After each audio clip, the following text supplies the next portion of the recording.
Warning, the Dub Talk podcast contains language and content that may not be suitable for younger audiences. Viewer discretion is advised. Also, this episode might contain spoilers for this show as well as any other anime series, so be warned if there's a series you haven't watched yet. Most importantly, the opinions expressed are that of the individual participants in tonight's episode and do not reflect the views of the Dub Talk podcast as a whole. And finally, please treat your animals with love and respect, whether they're house pets or animal-human hybrids. They're very complex to understand and are not purpose-built. So, if you want to cuddle up with a snake woman or giddy up on a centaur, you take that elsewhere because this is not that kind of show. And with that out of the way, please enjoy.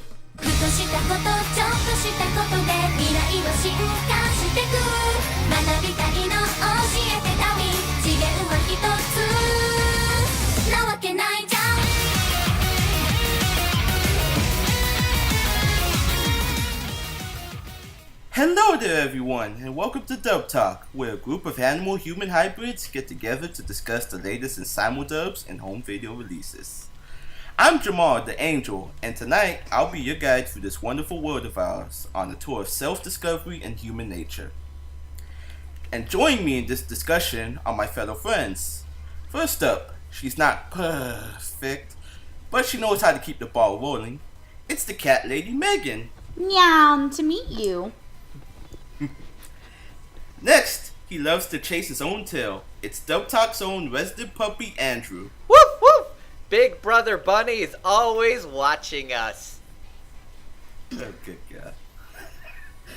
And rounding out our group is our resident troll, the good King Troll Sneebs.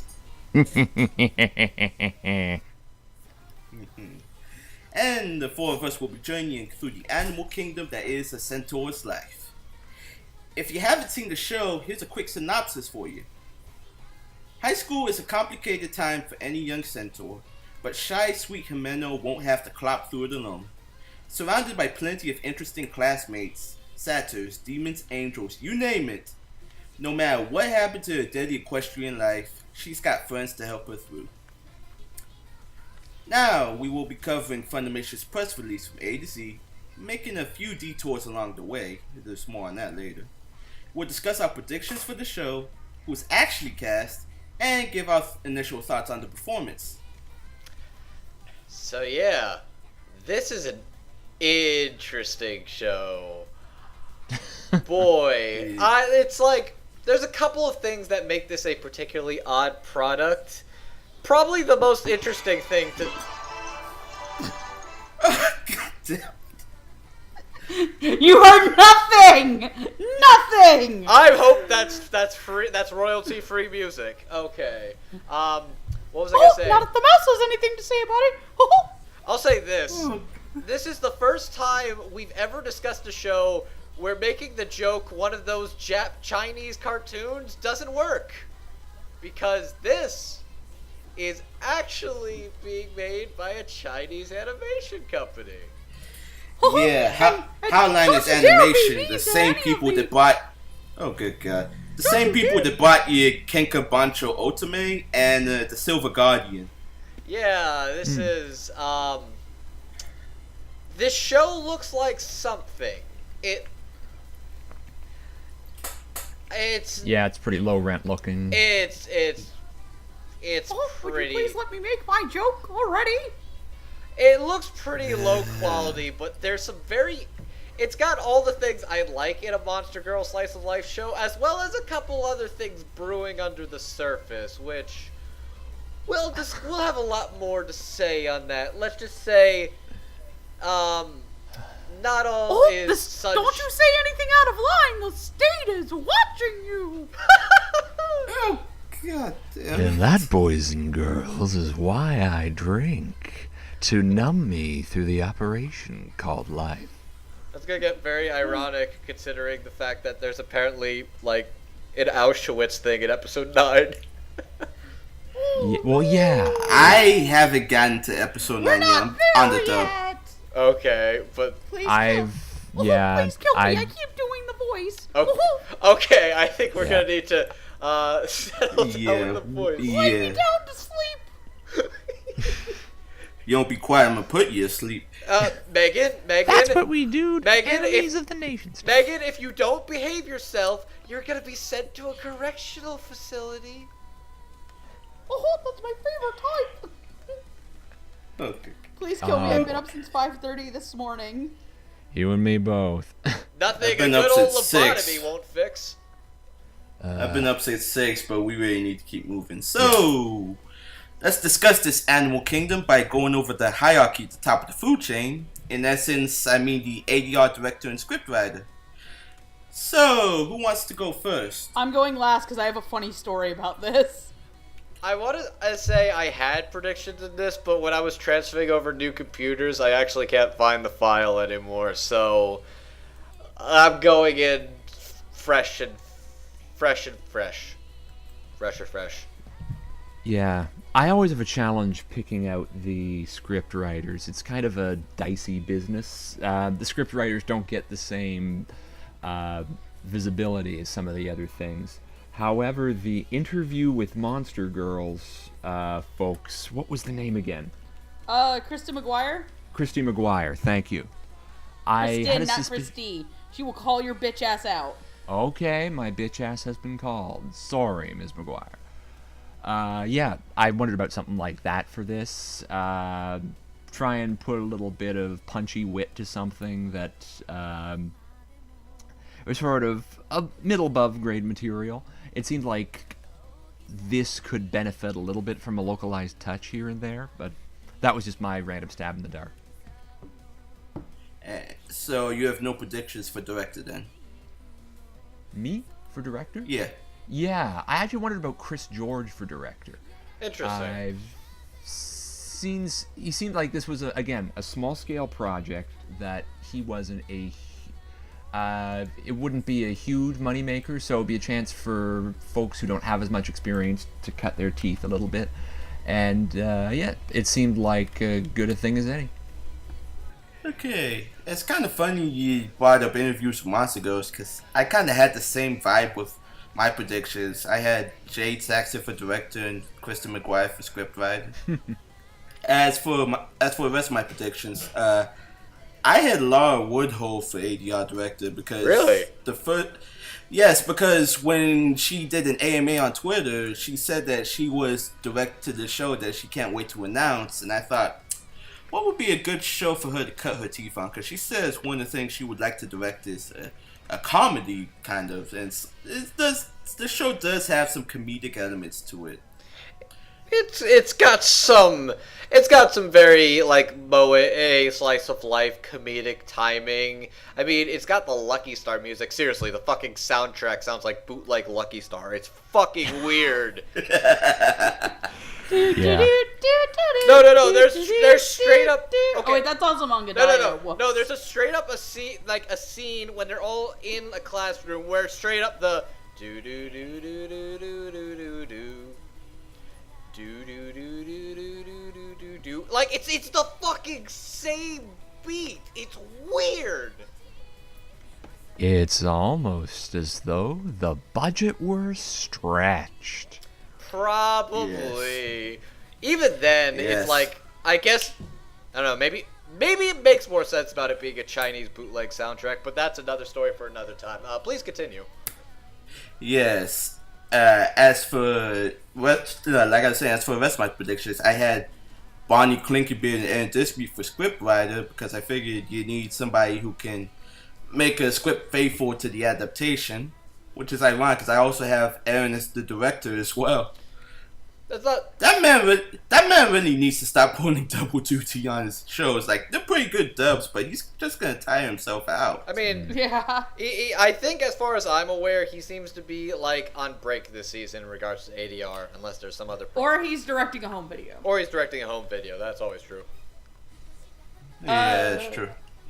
Alright, my turn? You can go next, Megan. Yes. Okay, so, my original predictions for director, again, I also did Jade Saxton, because Interviews with Monster Girls is the thing that I liked, and I thought the writing and direction on that was super solid, especially for the very underlying semi-totalitarianistic themes.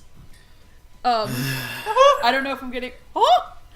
I'm sorry, I'm gonna do that every time. Okay, can I do a 1-minute political rant before we're through at the end? Because I got Okay, some but the general you have one. You have until 1 minute. before. You have till 1 minute starting Now.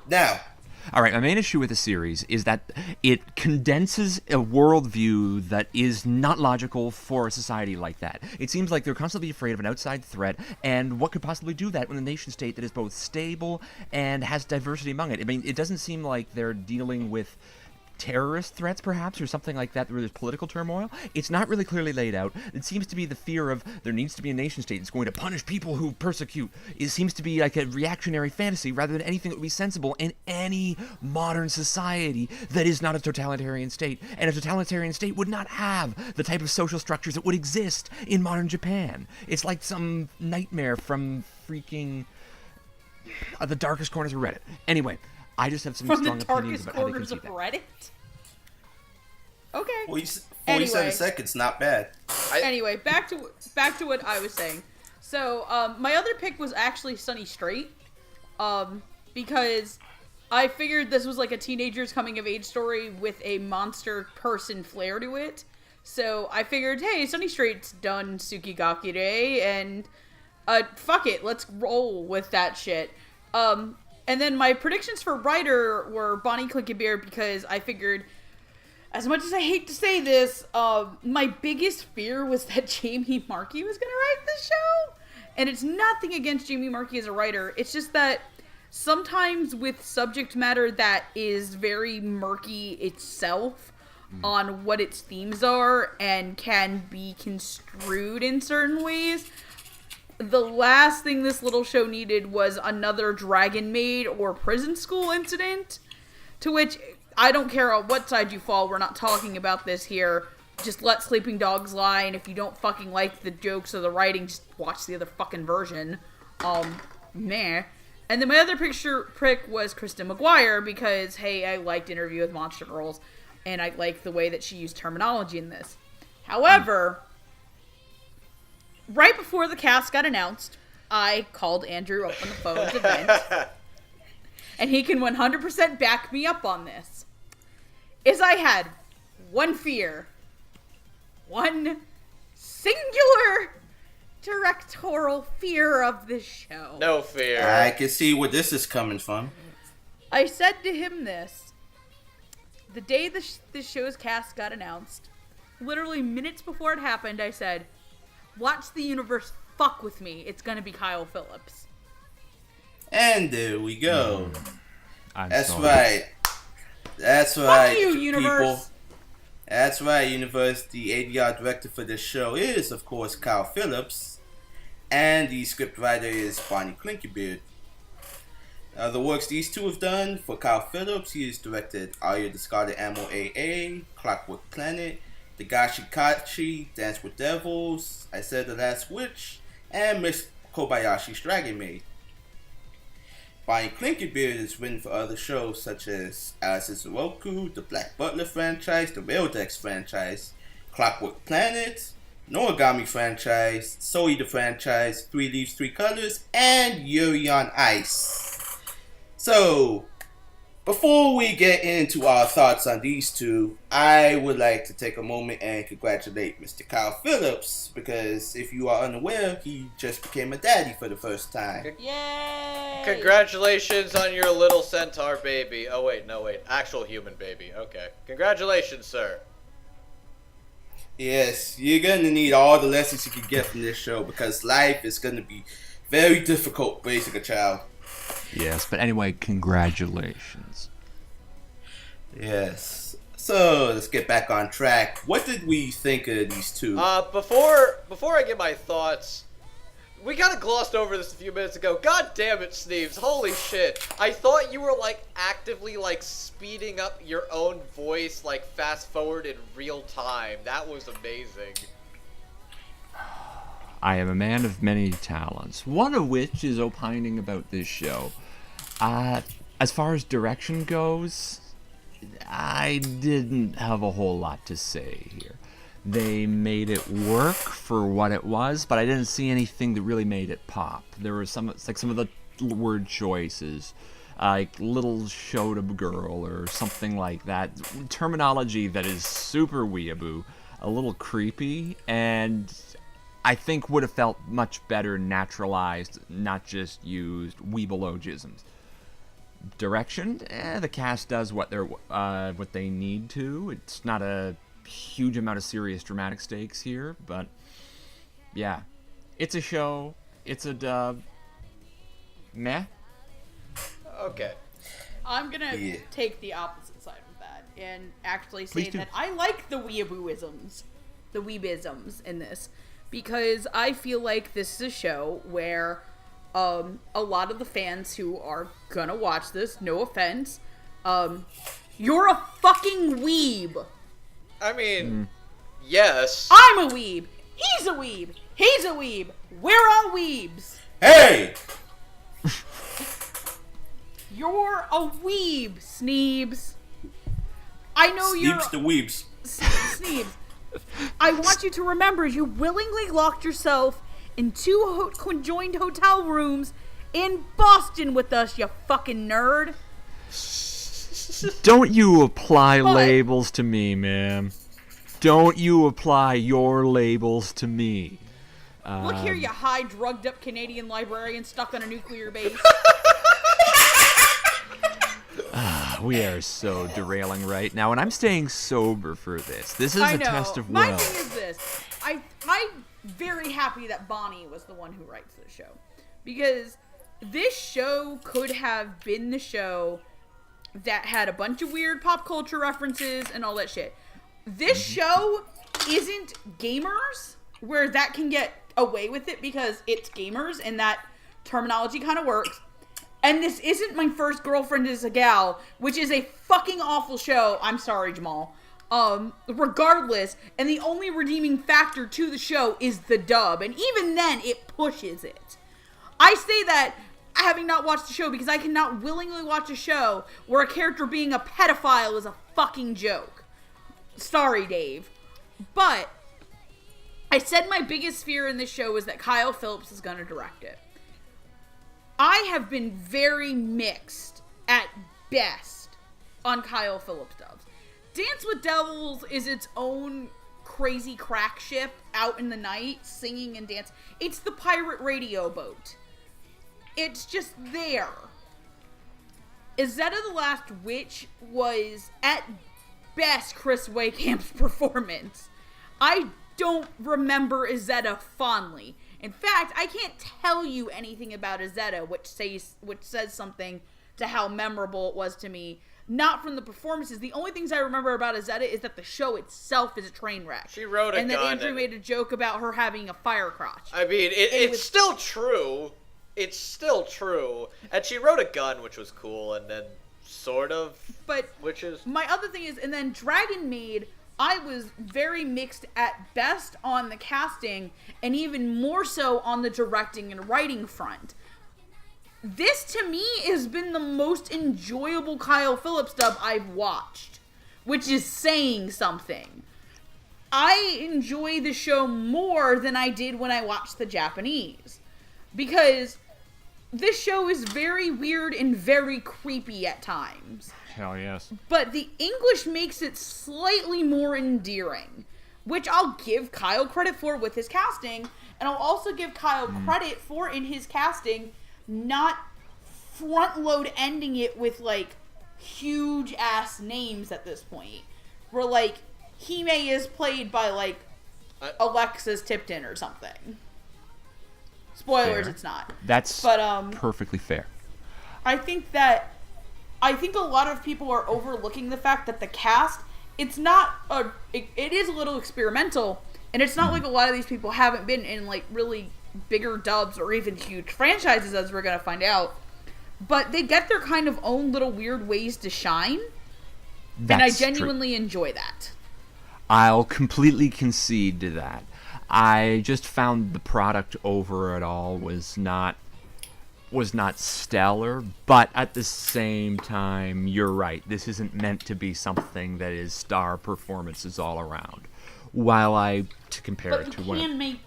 But you can have an actor who you don't think is a star become one on a show that you may not necessarily be into, and you end up liking it because it's in English. I'll say this. I think the dub honestly helped me get back into the show more, because I watched 2 episodes in Japanese, and something about it was off. The way they sounded, the way the show looked and presented itself was a lot weaker than I was expecting it to. Mm-hmm. And I knew there was some odd stuff afoot when I entered it, and there's stuff there, but the presentation of this show is really lackluster. So, I couldn't even distract myself with the subtitles, or it's like I didn't care for how they sounded, or I didn't care how it looked.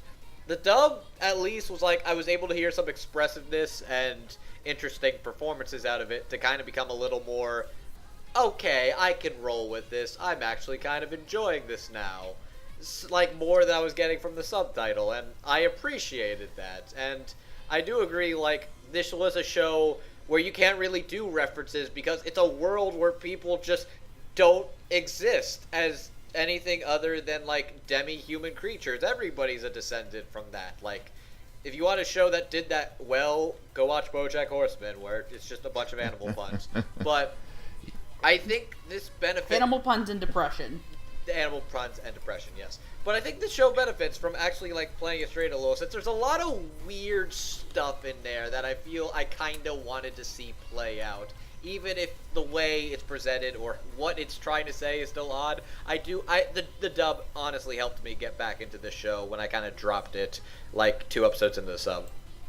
That's, again, perfectly fair. To get back to Megan's point, I found that a show that kind of did what she saw, where it let it shine in ways you wouldn't have expected, was actually the previously mentioned Interview with Monster Girls. And I found, the dub did make this a little more approachable. This show, overall, felt really perfunctory overall. And, again, there's some good people who are cast here.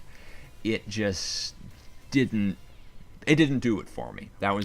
That's my 2 Canadian wooden nickels worth of opinion. It just sounds like the show's not your favorite piece of the monster genre. Yeah, and I mean, okay, another political rant for another time, but yeah, monster shows are political, man. That's a discussion for the end of this podcast. Oh boy. Oh god. Anyway, moving on. Yes, moving on. So, yeah, I could agree with your sentiment, Kyle Phillips. I mean, we've all had a problem with at least one of his shows. I mean, for you two was Dragon Maid. For me, it was Dance with Devils. I'll say this. I enjoyed most of Dragon Maid stuff. I just had some beef with certain decisions. My main thing is I didn't really think Izetta was a strong dub, and judging from the fact that it seemed like there was like 3 to 4 different directors, that seemed like it was a troubled product overall. Just pointing that out there. Yeah, so I tend to notice with Kyle Phillips simuldubs, like a lot of times, like he'll try to cast new people in larger roles, which I can appreciate, but at the same time, it's like, you know, it's kind of hard to slot in. It's not for everybody. He does better with DVD dubs than with simuldubs, but I can say at this point, this is probably the strongest simuldub of his I've ever listened to. And that's saying a lot. I mean, to the point that I actually stopped watching the sub to watch the dub, which is why I'm behind an episode or 2. I think it's definitely his most experimental, and I think it works. Yes, and I'm glad that he stuck to his guns, having Bonnie write the script for him, because I mean, these two did Clockwork Planet together, which is a terrible show. I forgot that show even happened. By the way, fun fact, I think when we did, like, the voting for that season of what people wanted us to make like, nobody voted for Clockwork Planet. I think Clockwork Planet was the one with the least amount of votes. That's how much people really liked it. Okay. No love for the Clockwork. But anyway, yeah, like I said, this is his strongest simuldub overall, and he's really taking it in stride, and that's pretty much all I have to say about these two. You know, good work to them. Jamal, quick thing I want to mention. What's up? Mr. Phillips is now a family man, a man with a child, of course. I sense a joke incoming. What's up? I could see a very catastrophic future in store for the life of a family man. I'm gonna throw you in the fucking Hudson River. I did say I said a joke incoming, didn't I? Oh boy. Why am I the sensible one tonight? You'll have to excuse Fortunately, this you dog. and I are going to be mommy and daddy tonight. I'm Uncle Sneebs, and that's why I drink. Oh, I thought you said your Uncle Steve. I'm like, what? Anyway. No, I'm the uncle in this family, and you'll get back on topic, young man. Please don't make me break out a Coors Light right now. Yes, this dog is chasing I'm a few sorry, cats. why do you drink piss? Damn it, Jamal! I Because set up he's your trying to make segue. the plot Fucking move you. I'm trying to keep it going, but everybody's interrupting me. Yes, this dog's trying to chase a few cats. By that, I mean the Mitama family, which pretty much consists of Mr. Mitama, the dad, the Chi triplets, Chiho, Chinami, and Chigusa. Thing 1, Thing 2, and Thing 3. And for some reason, half-angel hybrid named Sue. Thanks, Stub. You couldn't pronounce it, Sue? There's a lot of Sweet! There's a lot of Oh, isms God. in that, and I'll say, it definitely seems like the absent mother of the family was in fact an angel folk who bred with a what are they called? Cat people or I think they're cat folk. a cat folk? Or, like, Yeah. cat folk or some shit. I think it's probably either genetics or they had different mothers. I don't know what's the story. All I do know is that they live in a shrine and the family to Manami Mitama, who we'll get to later on. It's like a sense of genetics. It's like watching My Hero and realizing how quirks are kind of passed on through the family. It makes a little more sense to me. Yes, so did any of us have predictions for the family? No, because I didn't know they existed yet. I also, like, in the list I no longer have anymore, I did not know these were characters. Well, shit, that means I'm the only one. Well, then. that just makes Great this job. easier to edit. It's fine. Yeah, so for Mr. Mitama, I had Sonny Strait because he has a very good dad voice. I can see it. Yeah, He's a very good dad. For Thanks, Sonny. For Sue, I had Jade Saxton, Laura Woodhull, and Sarah Ragsdale because they could pretty much provide a very youthful voice. Which one? Two, Yes. 2 out of 3 of them having come from Dragon Maid, of course. And I copped out for the triplets. What'd you cop out as? Laura Woodhull, Christy Rothrock, and Krista McGuire. You whore! I mean, I put the why would you call him a whore? He's not a cheap How dare one, you though. suck the dick of Yuri Kotsky? That's Victor's job, and that's a discussion for another time. Anyways. In any case, I was wrong on all 5 counts actually. Let's start with Mr. Mitama. He is voiced by Chuck Huber, who you've seen in similar roles such as Kuniharu Saiki from the disastrous Life of Saiki K, Kurogiri from My Hero Academia, Hiro Nahara from Chin-chan, Dr. Stein from Soul Eater, and Bring it up. Come on, you know you have to. Alright, just do it. Just do it, you wimp. Rip the band-aid off. motherfucking Shao Tucker from Full Metal Alchemist. Number 1 dad! Happy Dog Thursday. No! Leave her I alone. love how you actually pick like more than one dad because Stein is in fact a daddy by the end of the manga. I tried to pick dad characters, but it was a little tough. He's not your dad, but he'll be your daddy if you're into that shit. It's Yeah, look, he disgusting. got hammered one night and then there was a baby, okay? And then he hammered the hammer. Yep, thank you for getting that. I appreciate people. I'm a slut.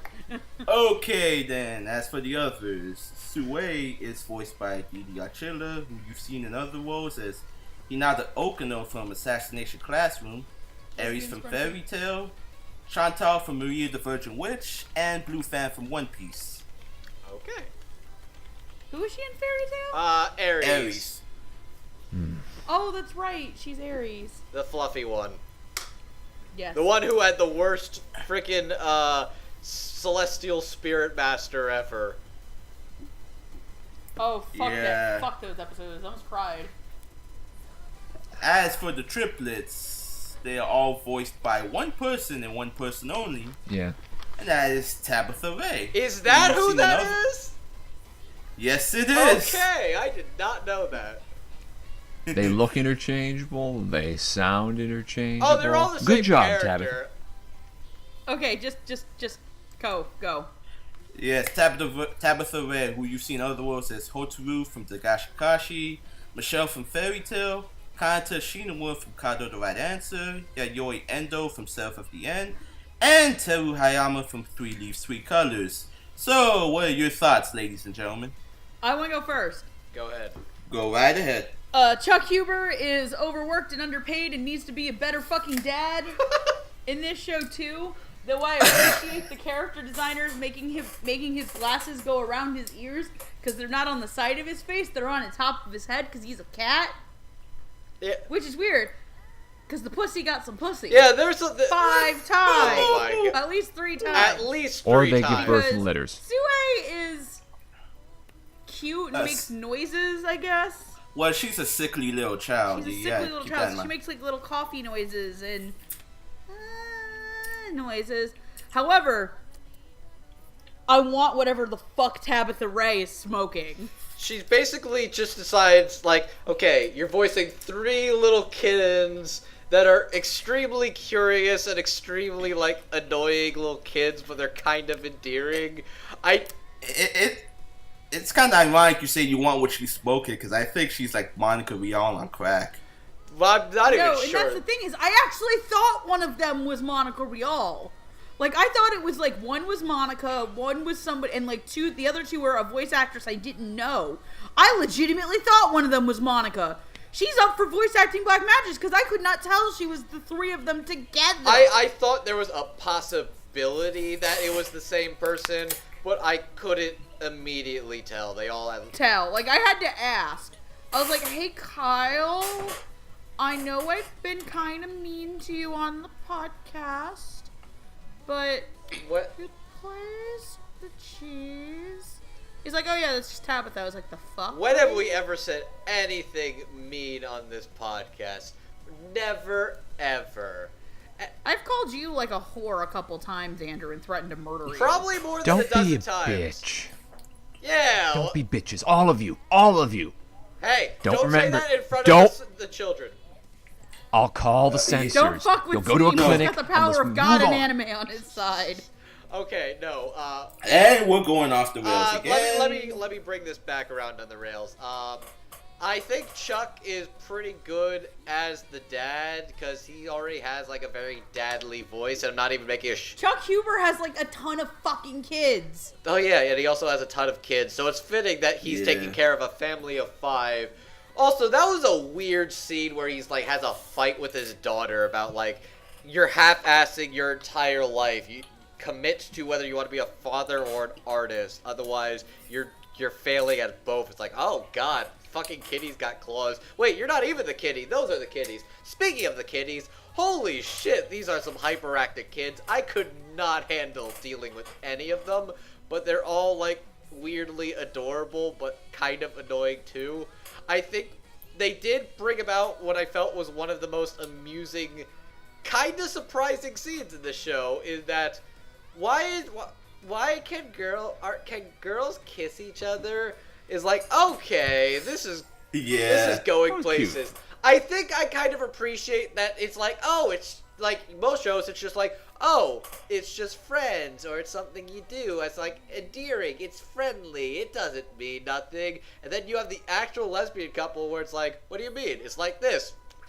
And then he sucked face, and I think she slipped a tongue in there in front of the kids, and they were like, oh, that's a grown-up kiss. And it's like, boy, that... I saw lesbians kissing in public.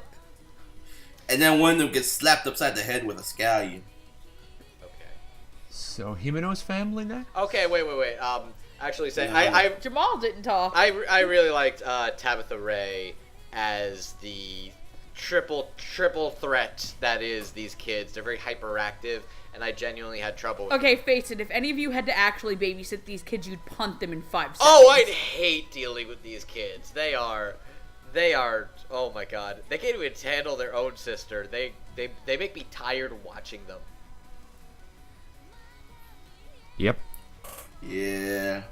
Jamal? So pretty much with the family, the dad was pretty okay for what little I saw of him. Sue, Dee is very good with vulnerabilities. I mean, best I know for is Aries fairy tale, and Aries was a very vulnerable person at times too. But the triplets, holy shit! I did not know Tabitha Ray could do that, like at all. Yeah. Getting back to Tabitha, like I said, give me whatever Tabitha's doing.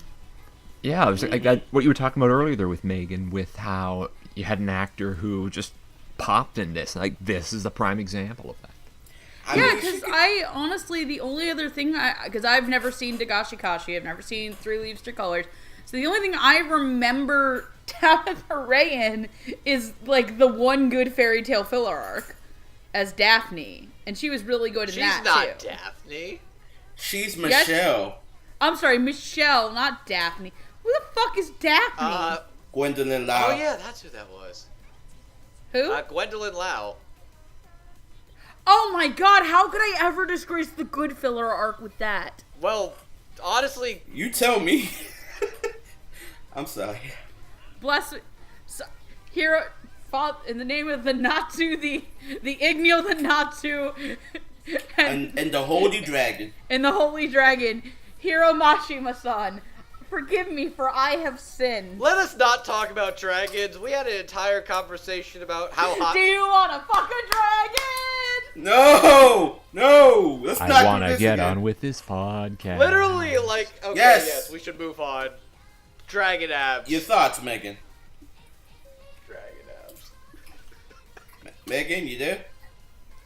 I'm here. I think we broke. Yes, continue your thoughts, Megan. No, you're good. Okay, I'm good. You're good. We good. This is a good shrine family. These kids are precious. Be a better dad. I hope. They're not precious. They're gremlins, and they need to be disciplined. Okay. Please don't be that parent. Public service announcement from your local former grocer. If your kid is the one that screams and yells in the aisles, and is that asshole who plays on the metal divider bar like it's a frickin' like the Olympics in there, fuck you. I ain't cleaning up your goddamn kid's blood when it goes on the floor. I'm not the liability. Thank God I don't work at a grocery store anymore. Moving on. Bless your heart. Continue. I'm making myself into a horse's ass. Ah! And speaking of horses, it's time to move on to our next family. Yes, thank you for that I'm pretty segue, good at man. this. Wouldn't you? Nay. Okay, that Okay, joke was, now you just cut. you just plopped that one real bad. Okay. You went up, then you went down. I'm sorry. So yes, we're gonna move on to the Centaur family, Himeno's family. We have Himeno's mom, Reno. We have Himeno's dad, Sota. Poop dad. Poop dad. Yes. We have her cousin Shino, and we have Shino's mom, Midoriko. So, am I correct in assuming Nope. I'm the only one that had predictions? Okay. I have nothing. Actually, I think I did not. I thought I did Shino, and I did not. But did you have predictions for the family at least? No, because I did not do the mom because I didn't think she was going to be a recurring thing. Well, somebody had to do the mom. Yeah, poop dad. I'm not gonna touch them words. Yeah, poop dad. Okay, I guess it's me then again. So for the mom, I had Monica Rial and Lydia Mackey. Lydia Mackey, I figured she could provide a gentle mom voice, and Monica Rial, because when I heard it in the Japanese, it literally sounded like Monica Rial. Yeah. I try not to go to Monica Rial as my go-to because I do that almost too easily. It's like, oh, yep, little girl voice, that's Monica Rial. But I could really hear those notes now that you say that. Yeah, good pick. Yeah. I did not have any predictions for the dad because by the time I did these, he didn't talk to about episode 6, I think. Mm-hmm. But the other two, for Shino, I had Bryn, I had Jade, and I had Laura Woodhull because, you know, I had Laura pegged as director, so I figured she'd be here somewhere. And Shino has kind of a sweet voice in the Japanese, so you need someone who can provide just as equal, if not better, sweet voice. As for Midoriko, I had Jamie Markey and Jessica Kavanaugh because I figured, you know, you need somebody who is a tiny bit controlling but can still rein it in. Ha! Rein it in. She needs to rein it in real good, you know what I'm saying? Shut up, Andrew. Wait, hang on. We're talking about the mom, right? I'd feel really bad if I was talking about the kid. I was talking about the kid's mom. Okay, but yes. good. I don't feel bad. Okay. I stand by what I said. Cake shame me all you want. Okay, so getting right into it. Nobody else had any predictions, right? Nay. No. Afraid not. Okay. Shut up, Andrew. Getting right into it, Reno is voiced by Janelle Lutz, who you've seen in other roles such as Diva Risa McWhite from Akiba Strip, Louise from Endride, Kyoka from Fairy Tail, Veronica from Luck and Logic, and Akira Hiragi from Valkyrie Drive Mermaid. Wait, oh god, that poor girl. Wait, Yes. hang on. Who's Kyoka? The mom? The bird, yeah, she's Himeno's mom. Oh god. Oh boy. Wait, which one's Kyoka again? The bird woman. Kyoka is, she is the Frieza reject chicken who actually physically tortures Urza. It's fuck. Oh, Tartarus! I haven't gotten to that because I'm like 100 episodes That behind. character has the stupidest design ever. She's an evil piece of shit, and the show keeps reminding me that she has the most perfect curvature of an ass physically possible. It's so weird. Okay, have you seen all of Akiba Strip, Megan? No. And Cliff's gonna punch me if he finds By out. the way, I'd like to apologize. This is my first time I'm hearing any of the voices for this family. So, and I'm also watching Tartarus in the Year Fairy Tale right now. Continue, Jamal. And we blew Andrew's mind because that. Yes, Poop Dad over here is voiced by Ben Phillips, who you see in other roles as King Fernando from Gaudi Animation, Freed Selzen from High School DxD, and Dine Woodwonder from Overlord. Alrighty.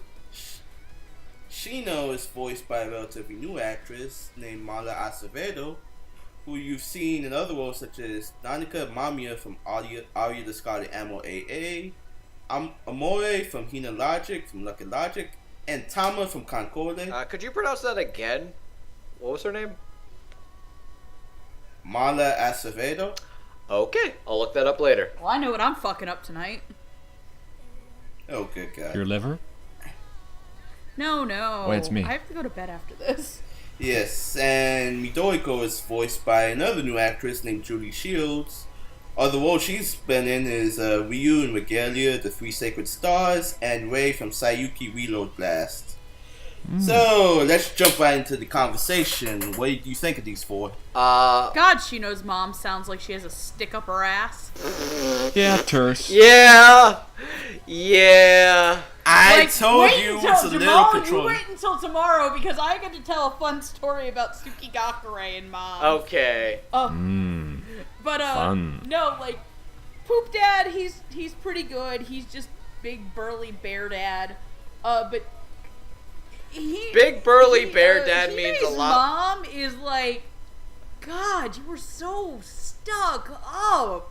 Like, she seems like a snooty mom who would be played by Renee Zellweger. That's very specific. No, I'm sorry, what the fuck is her name? Janelle Lutz. No, not Janelle Lutz. Pardon me for 1 second because I saw a gif of this on Reddit. Because there was this thing last night called the Emmys, but we don't talk about it because they done fucked up by putting Again? stuff. I'll explain after this. What I'm else? sorry, not Renee Zellweger. Reese Witherspoon. If there was a live action, this would be CGI horse ass Reese Witherspoon mom. Oh, Jesus Christ.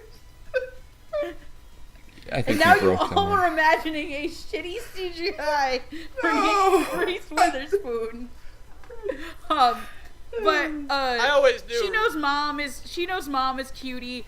But let's talk about Shino, who is a cutie patootie. And I love that she sounds distinct from the cheese.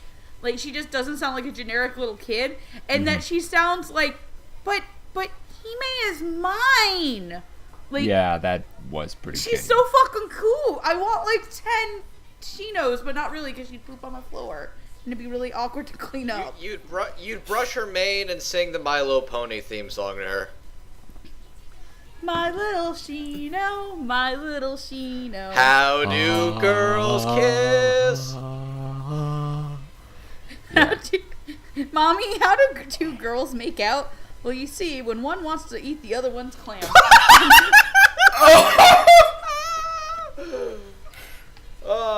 Hey, sweetie, what's for dinner? Clam chowder. Oh, God, no. Taco soup. Oh, God damn it. Stay away And from clam that chowder. sound you hear Well, this conversation- is the correctional clinic approaching to make sure we are wholesome and inclusive citizens on this family-friendly podcast. This conversation got a little fishy, you know what I'm saying? Okay, so yeah, I can't remember almost any of the voices save for Shino.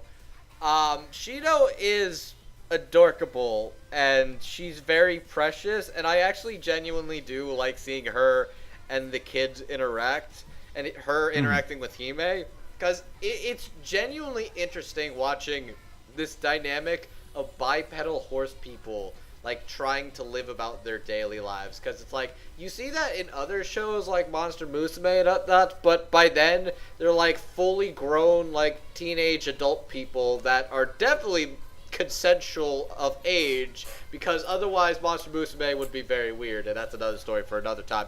But anyways, it's interesting watching like these little kids trying to live around this world, trying to learn things and learn about just the world. It's like, why can't we go in the big pool? Or why are the girls kissing each other? That's weird. Wait, is that normal? It's just, like, they're just genuinely curious kids trying to hang out and have fun, and it's cute.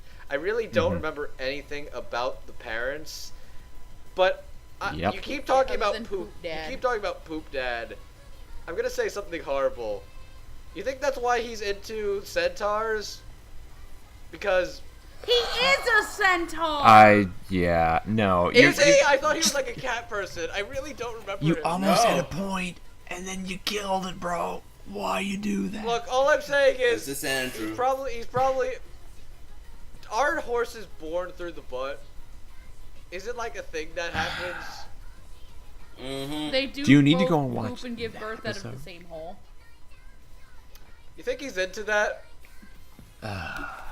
I think you had an interesting point there about this show does world building really, really well. We get Okay, to see the children explore. yes. I was trying to make a shitty joke with that, but I do stand by. I do. Oh God, I did. Shit, I didn't even mean it. I didn't even mean it that time. Oh boy. Ladies and gentlemen. And this, boys and girls, is why I'm going to jail. Okay, so I actually do am I think the that same the one? way this series does approach the concepts of how these different individual people would try and all exist in the same society is fascinating. Because, like, different sports team are the different races, because there's no way you could physically have a bipedal person compete with four-legged, like, hulking pounds of muscle. Horsepower, yes, literally. And it's interesting that the school of the merfolk is just, it's completely flooded and underwater, and everybody's wearing swimsuits except when nobody's around, because they're all topless in those situations. And it's just, it's interesting, the thing where it's like you could possibly sell a moving walking machine for merfolk to use, but then there's criticism from society where it's like, is this discrimination against what makes them who they are, trying to fit into... Is that ableist? Ableist would actually be the term to use in that particular scenario, and there's interesting world building. Anyway, so how does this have to do with the dub performances? Exactly. I don't remember any of them save for Shido. Shido's good. Janelle Lutz is kind of good with the... I really don't remember most of these people. I thought Sheena was good. Okay, then. I mean, Shino's mom, yeah, she was a little controlling, and it was okay for me. Shino herself was a bit annoying to me, but it kind of worked. You take that back. You know what? Actually, it's Make me. fine. Okay. Yeah, I got nothing. Yeah, Poop Dad, I only heard him speak in one episode, and that whole commentary by him having to poop, that kind of took me out of the performance a little bit, but I also took a lot out of him too, but Also, I thought it was okay. I think they tried showing their kid a horror movie and unintentionally showed her propaganda. Okay, then we'll get to that with another character. Ooh. As for Himeno's mom, I thought Janelle did a pretty good job. She definitely sounds like a mother. Maybe a little too much, but it worked. She had to sign off on the fact that her daughter was to be a model for... I'm trying to remember. Was that like a friend of Centaur hers? Or... Yeah, the Yeah. high school friend who then ran a modeling agency, and yeah, that was odd. Well, it was a magazine editor, but yeah. It's about beauty of all shapes and sizes. And boy, how much fabric would you have to use for like Centaur clothing? A lot, I would imagine. Yeah. Nah, I mean, I think they did pretty good in the roles. Anybody else have anything to say? Not really, no. Nope. Alright, let's move on to an interesting couple, to say the least. Ow! Ow! We have a pair of lesbians in the Okay, group. there is no No, ambiguity. I'm sorry. Let me say this. They're not. Oh, they're lesbians. Like, haha, look, they're just flirting with each other. Nothing's going to happen. Haha, we're just gonna beat everybody who's a lesbian into watching. No, like, these bitches suck face. And they probably fucking. You could even see that in the intro, too. Look, you could say one of them's even though she doesn't show it, one of them is pretty horny. Okay, so how would you all prefer I throw him in the Hudson? Like, Yeah. my old school. You see, like, the joke is that one of them has a 1930s horn on mafia top of her movie? head. The Or joke like- is that she or has like- a literal horn Or on her like head. in and she's Bacano in a when they committed put Dallas relationship, into and an therefore oil she's drum and then horny. concrete him. Yep, Okay, so I'm how gonna. do you prefer? Like old school, like swimming with the fishes? Do I shank him first, put him in a bag and throw him, or do I give him the full Dallas Genoward? Oh my fuck. Full Dallas. Oh. Shank him in the ghoulies. It's a slower way to go. Okay, no matter how bad I mean, I am, don't think his ghoulies are that big. no matter how bad I am, I'm no Dallas. Dallas was a piece of shit. Okay, you've redeemed it could yourself be, by you're, admitting. you're, Point you're still bad, stands. but you're not Dallas Genoward. This is true. I take pride in that. And- Yeah. Yeah. Yes. I believe I had some predictions here for one of the two. Yes, let's move on to Inukai and Michio Akachi. Yeah. To which I'm gonna make a confession right now. I knew right off the bat Akachi was straight up lesbian. I had no idea Inukai was Okay. too, cause I thought they were family, to be honest. When I saw it in the Here's sub. the thing. Akachi was straight up the usual, much more in your personal Aggressive? space, aggressive, flirty type character, which you see in a lot of other shows, even when they're not going full on gay. Like she's that archetype where it's like the sort of aggressive, very flirty She's type. the predatory The lesbo. predatory one, yes. Which I think made it more interesting, realizing she's taken. Which Yeah. means either she has the single chillest girlfriend in the world, Or they into some kinky fucking shit. or she's more than open to having a couple feathers in the bed with them. You know what I'm saying? Polyamory, And polyamory. And speaking of more than being open, I'm open to predictions. How about you? I, Yes. for one, had a prediction for Mitsuyo. I would have thought Bryn April for this. Bryn can be upbeat and punchy, mischievous. She can really, she can really let herself. Jamal, just let her speak. I thought she might have been cast in this. I know you have opinions. I'm about to double down. But that was just my own 2 cents.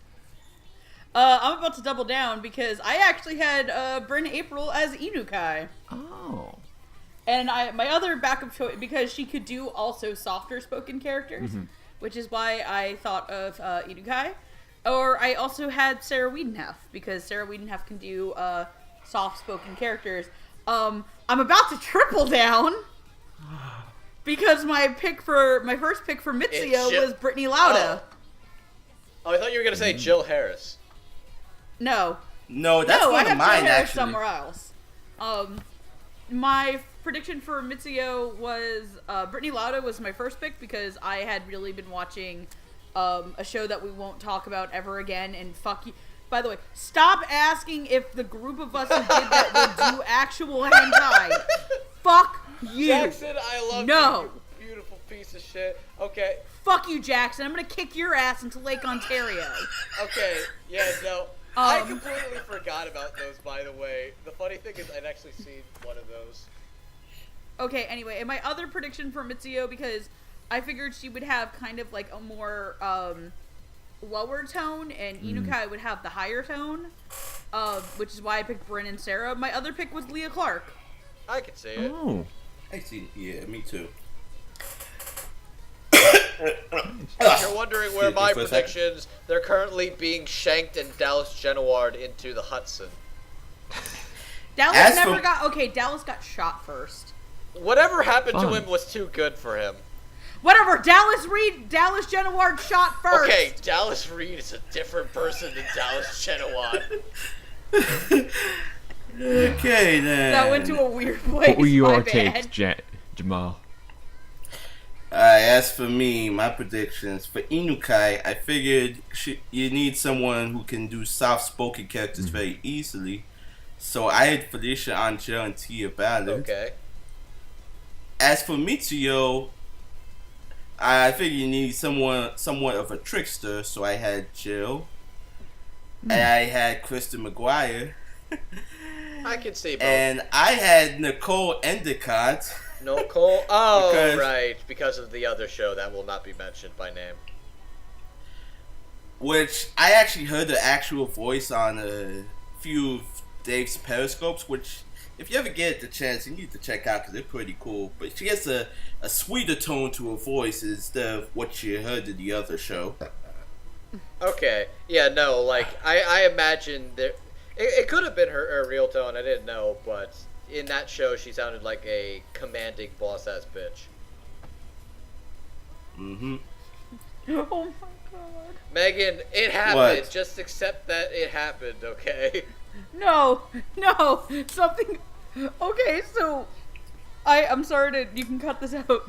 So I'm browsing through Twitter by accident, and one of my friends, Miranda, had this thing, and it was a picture of Lightning McQueen fucking the girl car from the first 2 Cars movies, and it says, Why? It says, "Ka-chow," as I yell as I come into your sweet tight gas.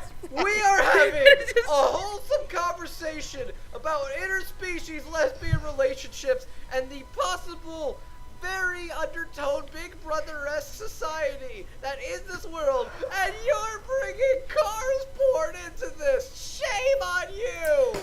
Shame on you! This is a fallen world we live in, and since this entire exchange is going to hopefully be edited, I'm sorry. No, we're keeping this in! No, your shame is being made public! I can't believe mine is being made public, too. Are you feeling better now, Megan? Better enough that we can carry on? How do cars Yes, can we carry on? I am not clicking that link, Megan. I'm not clicking that link either.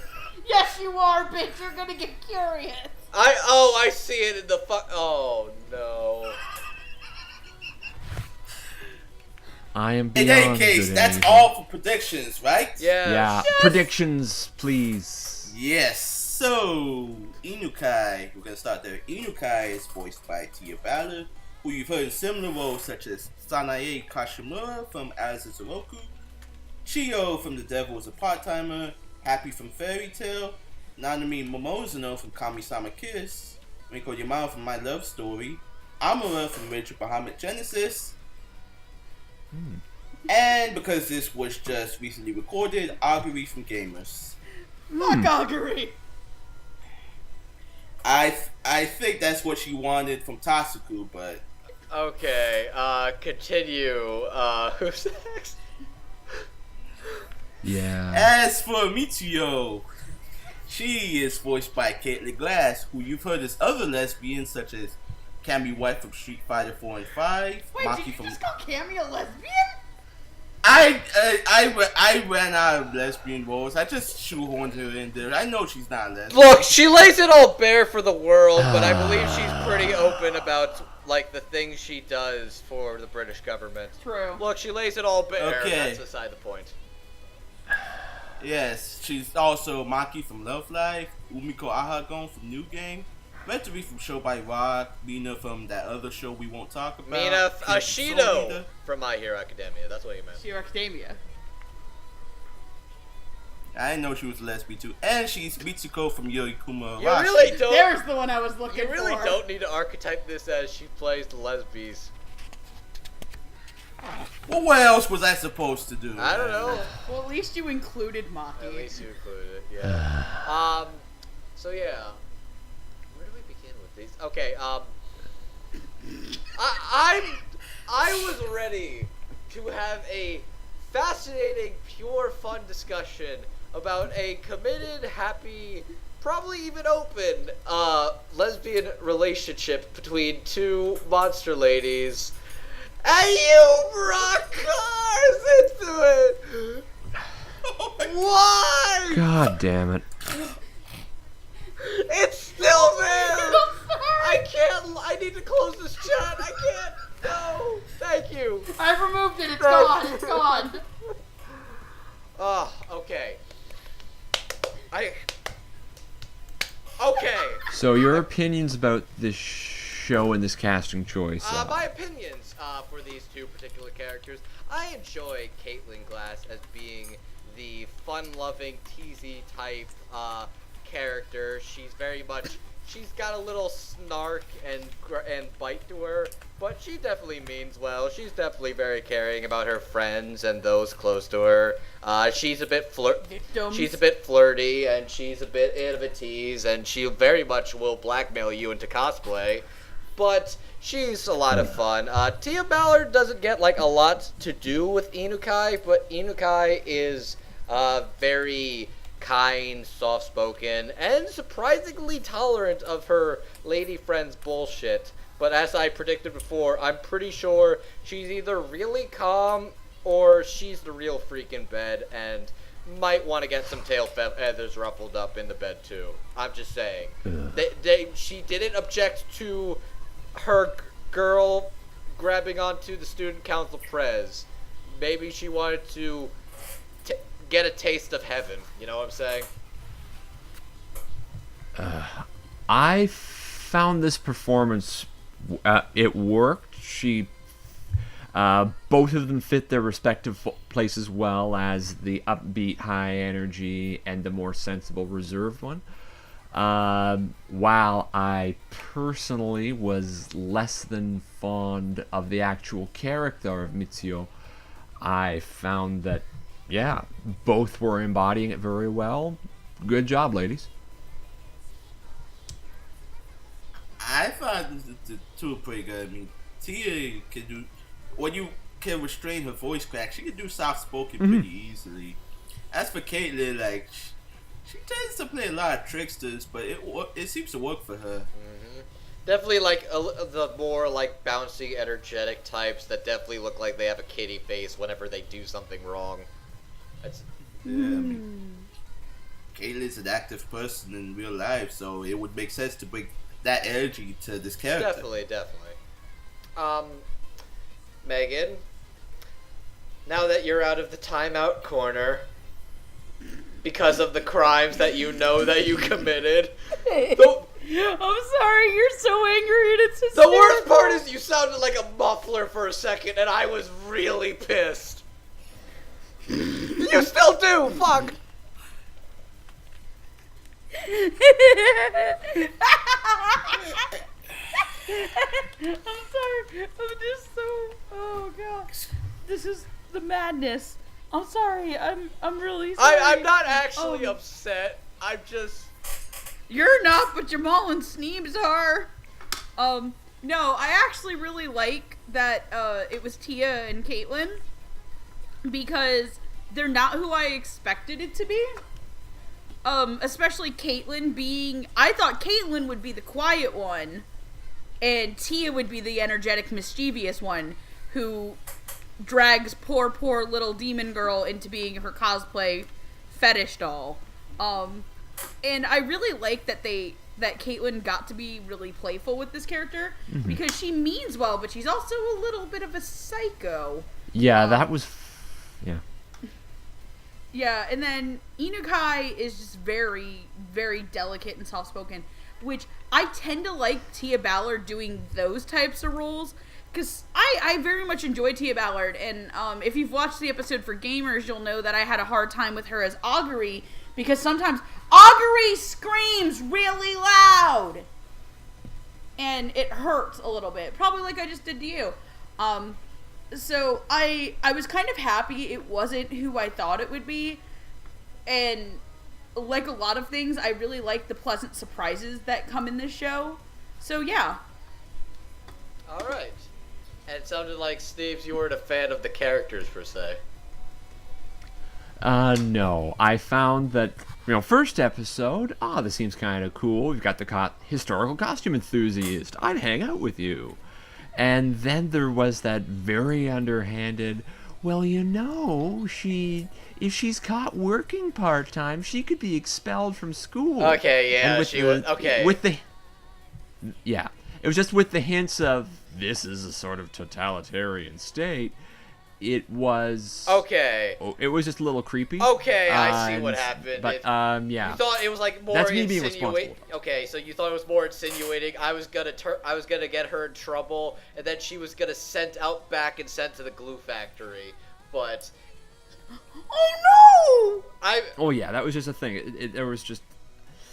This is my problem with Why this would show. you imply they turn He-Man into glue of all things? Because he's a bad person. Look... But that's okay. We all float down here. They literally have armed bodyguards pulling, like, their guns to holster when they think they're maybe bullying the little snake girl, okay?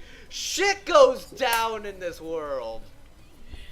Kind of funny you bring up the snake girl, because let's Choo. get on to our next set of characters. Jamal, One of them did being... you say anything? Yes, I did. Oh, I'm sorry, bye. That segues Hey, dead. Megan, So, don't tread on him, okay? Don't tread on him. Please, no steppy. I see what you did there. Yeah. Yes, so we move on to our next set of characters, the Antarctican snake woman. Hold on for a sec. Megan, Hold on. how do you say it? Wait, I got this. Sasazu Quetzalcoatl. Quetzalcoatl Sasasul, but... Only in Japanese. Okay, Yeah. time out really quick. Can I say something about Quetzalcoatl's character design? Sure. Yeah.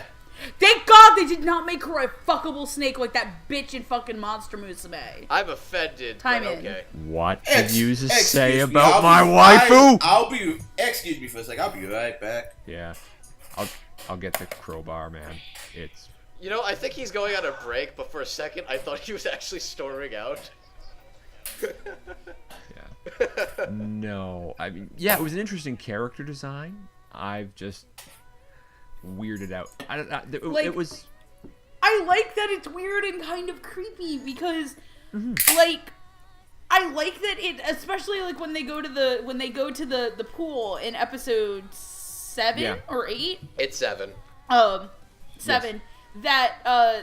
That I believe Kyoko and Nozomi point out that she doesn't have, like, she's not like buxom like Minami or Himeno is. And she's like, well, my kind don't have a need to develop breasts. We come from like a worker bee system. And then I like the line, but it looks like you haven't either.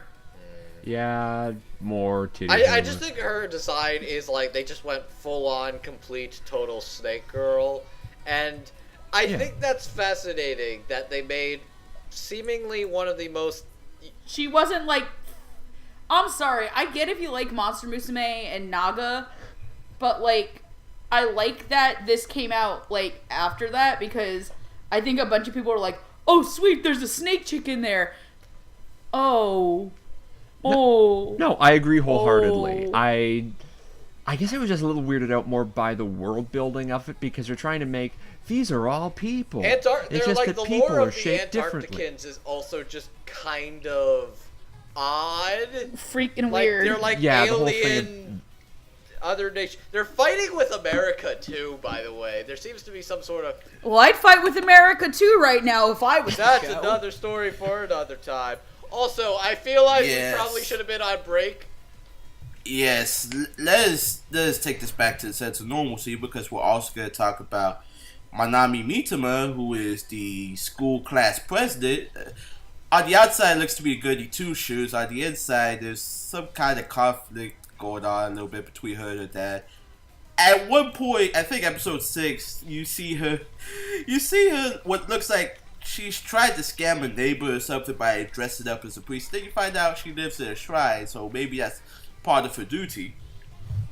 I don't know, it's by that episode did not make any sense to me, but yeah, she's very conservative, very considerate of her family, and does not tolerate bullshit, pretty much. Yep. Your predictions, please. All right, then. Do you want to go first, Sneebs? I would have thought Natalie Hoover for this. For which one? For Mitama Manami. Oh, for Angel Folk class pres. Yeah. Oh, Yeah, I can for totally Angel see. Lady. I can totally see Natalie Hoover. She just seemed like a good fit. I thought, okay, she can be the serious, sort of responsible student type. Of course, she's Sonya. Yeah. Nevermind. Exactly. Yes. And I don't know. I don't much to say to that other than seemed like a good fit. My prediction for Minami, because she was studious and kind of uptight, and also because she totally had silvery white hair, was Morgan Garrett. Because she was also the class prez in Assassination Classroom, Meg. Okay. Along with Jerry Jules Isegai. My backup pick was Dawn Bennett, because Dawn Bennett can basically kind of sleeten everywhere.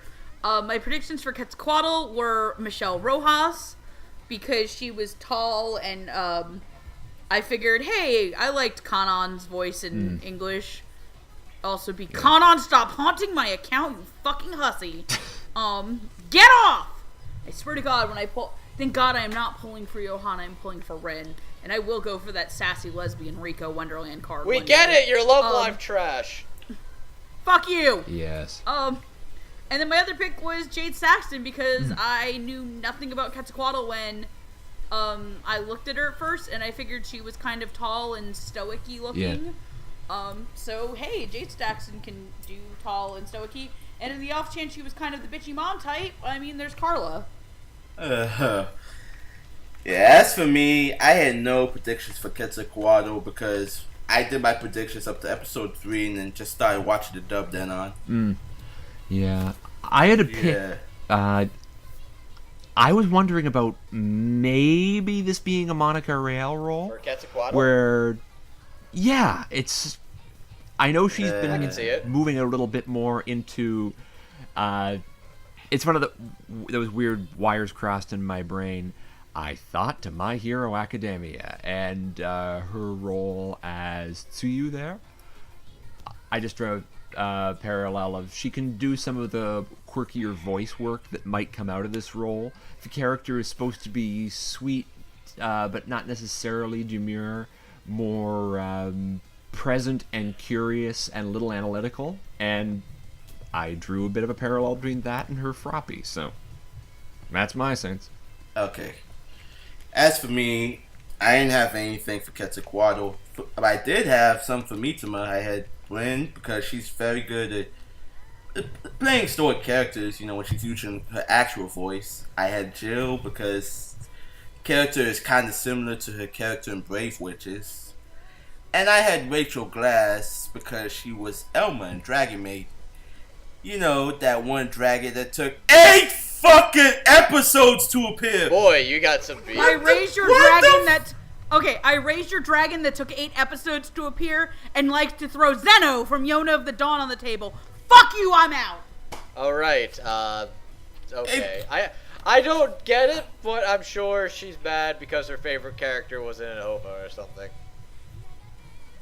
Anyways. Hi, my name is Zeno. I'm in Yona of the Dawn. I appear in every episode's opening and appeared in a flashback in episode 2. Guess what, motherfucker? I show up in the very last episode at the halfway fucking point. Now I know how you sound like my friend who's a big Medaka Box fan, where Kumagawa only showed it in the last episode.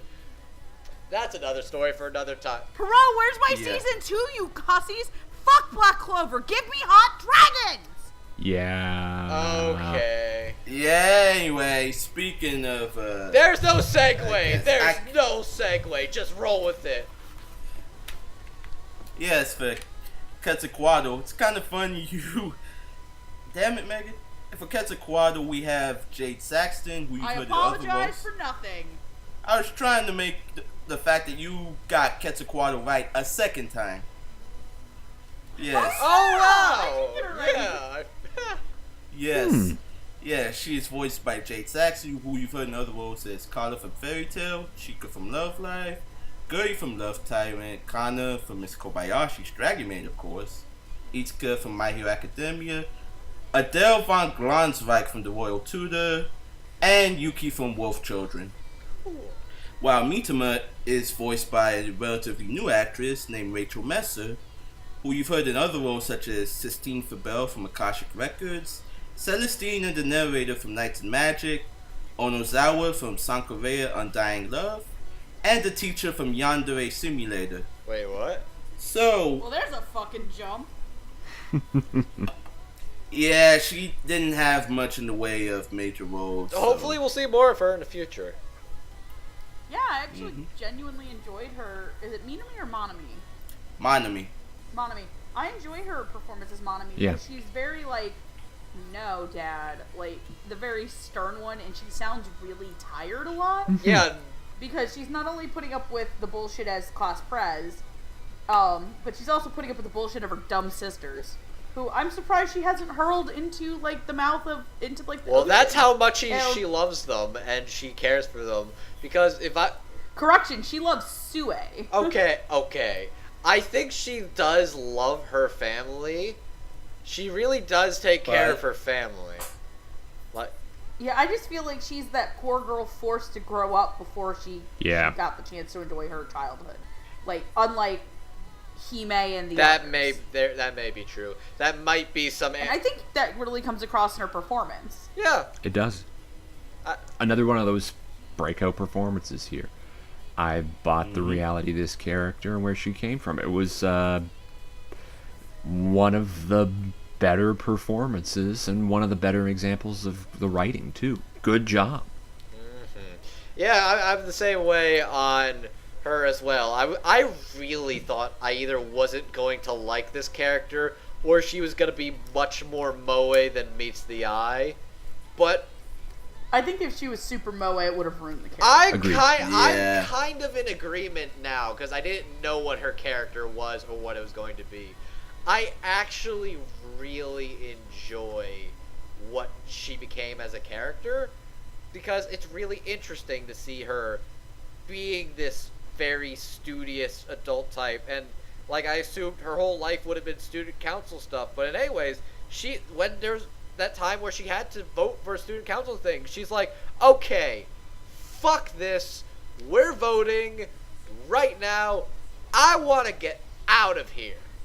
Fuck all you. I gotta go home. I got shit to do, bitch. And that was interesting because she really is trying to care for these kids. One of them's very sickly. 3 of them are extremely hyperactive and young, and they're all the same.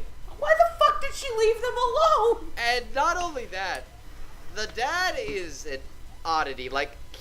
He's around, but he clearly seems much less responsible or much less sure of what his role is. And I think that's where the tension and animosity between the two comes from. And that was an interesting moment. There's a really interesting character and dynamic here, and I actually did think Rachel's unusual, stoic, but stern performance really brought this character to life, and I was very impressed. Yeah.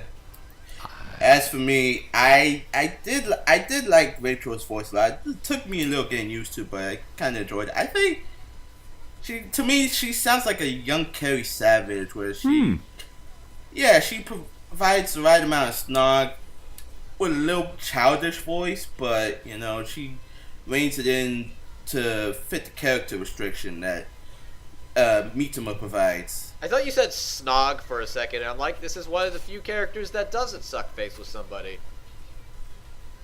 In any case, Rachel was good in this role. Let's talk about Jade. Sue is adorable. I'm just gonna call her Susu because Quest.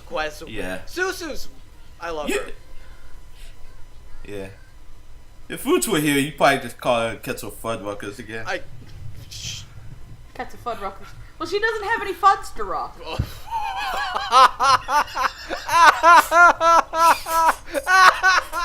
But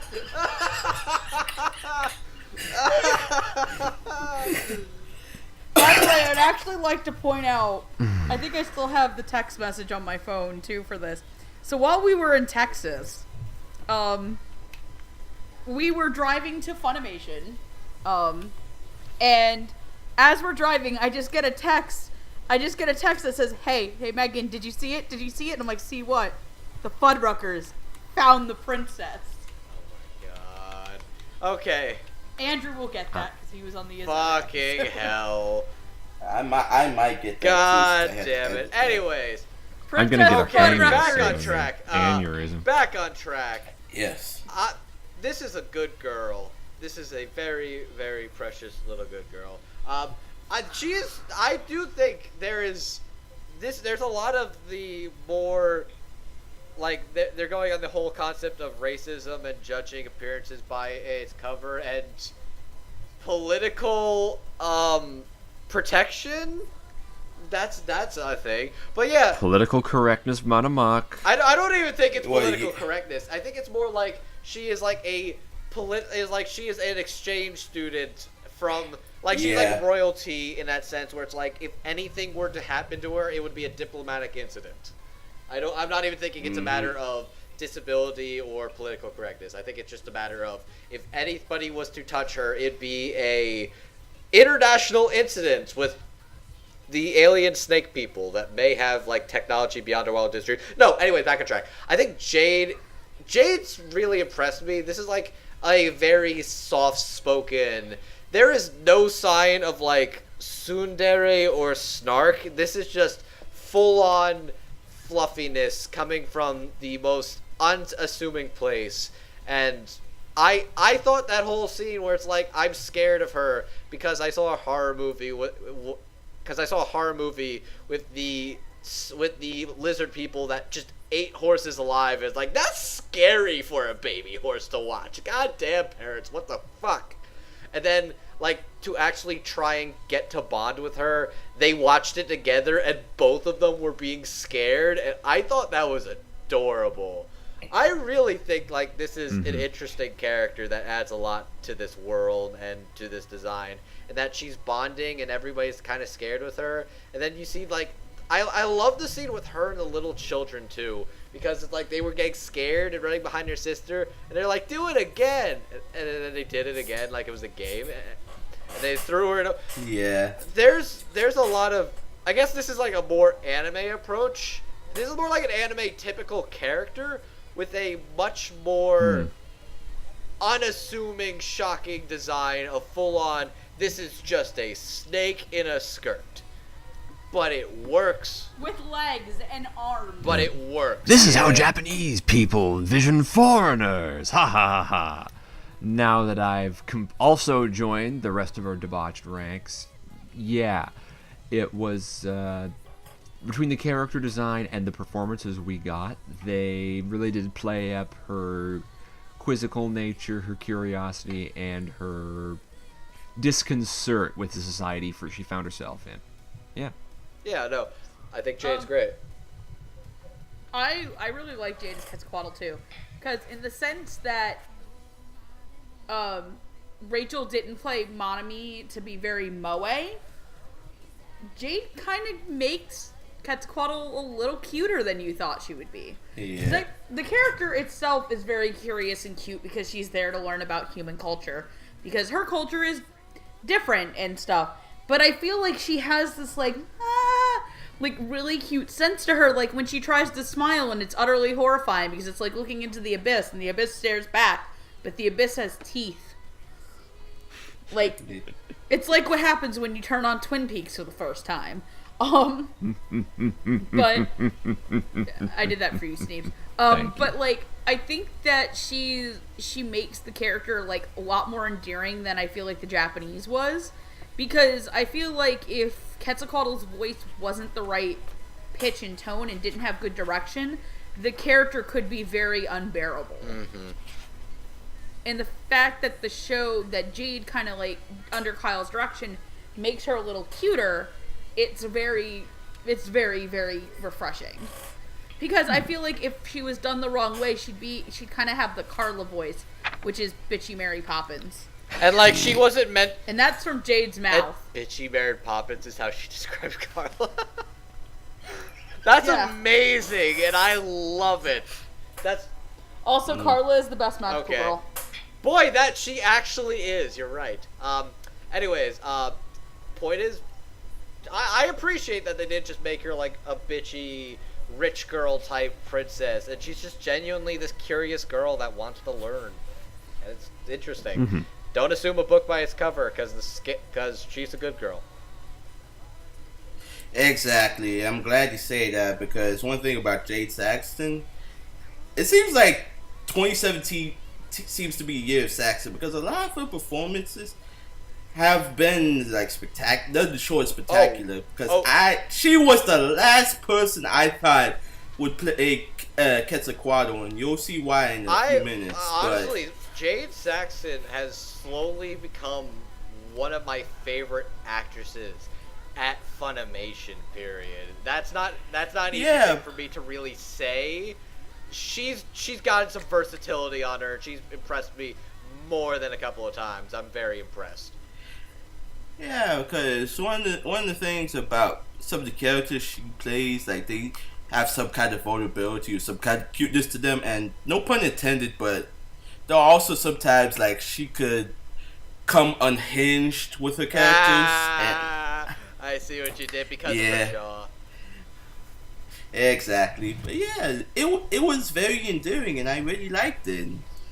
It wasn't my first pick, but I'm glad it was the right picks. So we all good to move on then? Yep. Alright, so we're moving into the main characters now. We're gonna go individually, starting with Nozomi Gokuraku. Yes, the little... Is she the demon or the fawn? She's the demon. She's the Batwoman. We're starting with her first? Okay, that's fine. Okay. Yeah. So pretty much, she works at a family's dojo. When it comes to deal with her friends, she's very defensive and won't let anybody hurt her friends. We were first introduced to her in the first 10 seconds. The first 10 seconds of the show is just girl kiss. It's like, oh, girl kiss, girl kiss. Honestly, that was one of the better openings I've seen to a series where we're just dropped right into these. The stakes are laid out right away. We're not even dealing with the main conceit of the show. They're animal people. And just dealing with the, oh, this is awkward, but it's in the script, senpai. And then you realize at the end it was some fuckboy that was gonna do it, and then they realized he's stuck. Wasn't it fuckboy Dave Trosko? No! Dave Trosko's the fat-ass cat, isn't he? No, that's Chris George. No, Dave Trosko's the stagehand who builds that stage for He-Man. Boy, he's shit at his job, Anyways, what the fuck was I gonna say? Yeah, no, some fuckboy was like, I want to suck face with Hime since she's hot. And then they realized, oh, he stuffed the ballot like a piece of shit. And then it went to the little Shota girl. Yeah, he bribed the fat Also, they cat into actually doing that. left So. in the phrase Shota. I was surprised they left that in. Mm-hmm. Because it's actually a term that's even used in the West, that's why. Okay. But it's an Like, ugly, Western disgusting anime fans term. use the term, that's why. Alright, so let's get right into predictions. Me, I had an Amber Lee Connors for that. I know she's done some stuff. She was the lead in Keijo, I think. I wasn't there for that episode. She was. But, yeah. Yeah. I thought the idea of the scrappy upstart, she's got the range for it. Why not? And I think Oh, go ahead. I just thought she'd be a decent thing. Again, I viewed this whole series as people broadening, expanding their ranges a little bit. So, yeah, that's my 2 cents. I'm gonna go a little bit more conventional, but I feel like both the choices still would have been a little bit out there. My first choice was Morgan Berry. I can Yeah, I see see it. it. Especially because Morgan Berry has a bit of a scratchier voice for the female, and I feel like that would really fit Nozomi. And then my other choice was Afia Yu. Afia, really? It's fine. Okay. I enjoy a lot of Afia performances, and she can be a little bit... One of the things I noticed is Nozomi can be a little bit of a troll. Also, I Yeah. realized Afia also does play a couple other tomboys and/or younger boy versions of characters as well. She plays a lot of younger versions of male characters that Micah is. But I will admit that her performance as one of her best performances this year is actually in a show that we might cover. It's a very small part. Oh, okay, I don't know. I'll tell you after this, but so those were my 2 picks because they both have a very tomboyish voice, and I feel very dumb for not picking who I should have put this person down. We'll move on. Yeah. And I feel dumb and bad that I didn't think of them. And it's kind of funny you picked Afia Yu because that was one of my choices as well. Alongside Jill Harris, because I figured that both of them can be very ambiguous because Nozomi is a tomboy character. You need somebody who can delve into a bit of ambiguity. I can't see Jill Harris being ambiguous. She sounds very... Rampo Kitan. No, okay, no. That character was meant to be, like, basically one chromosome away from being female completely. But... Honestly, that was my thought process looking at the character, which is why I also had Jade Saxton, because I figured she could provide a low tone of voice, because, again, it's kind of ambiguous, like, you know it's a girl, but she's much of a tomboy, so it kind of, I just want somebody who can keep that theme going. Okay. Which is why I was kind of surprised who they actually cast. Who did they cast, Jamal? Playing the role of Nozomi is Alex Moore, who you've heard in other roles such as Agnes from A Certain Magical Index 2, Suzuno from The Devil's a Part-Timer, Flare Corona from Fairy Tail, Ren Rokudo from Keijo, Lalot from Maria the Virgin Witch, and Mitsuba Sangu from Seraph of the End. Yeah, boy! So who wants to start first? I'll go last. Alright. Megan, I know you are a fan. Give us your thoughts. I love you, Alex Moore. You're my buddy.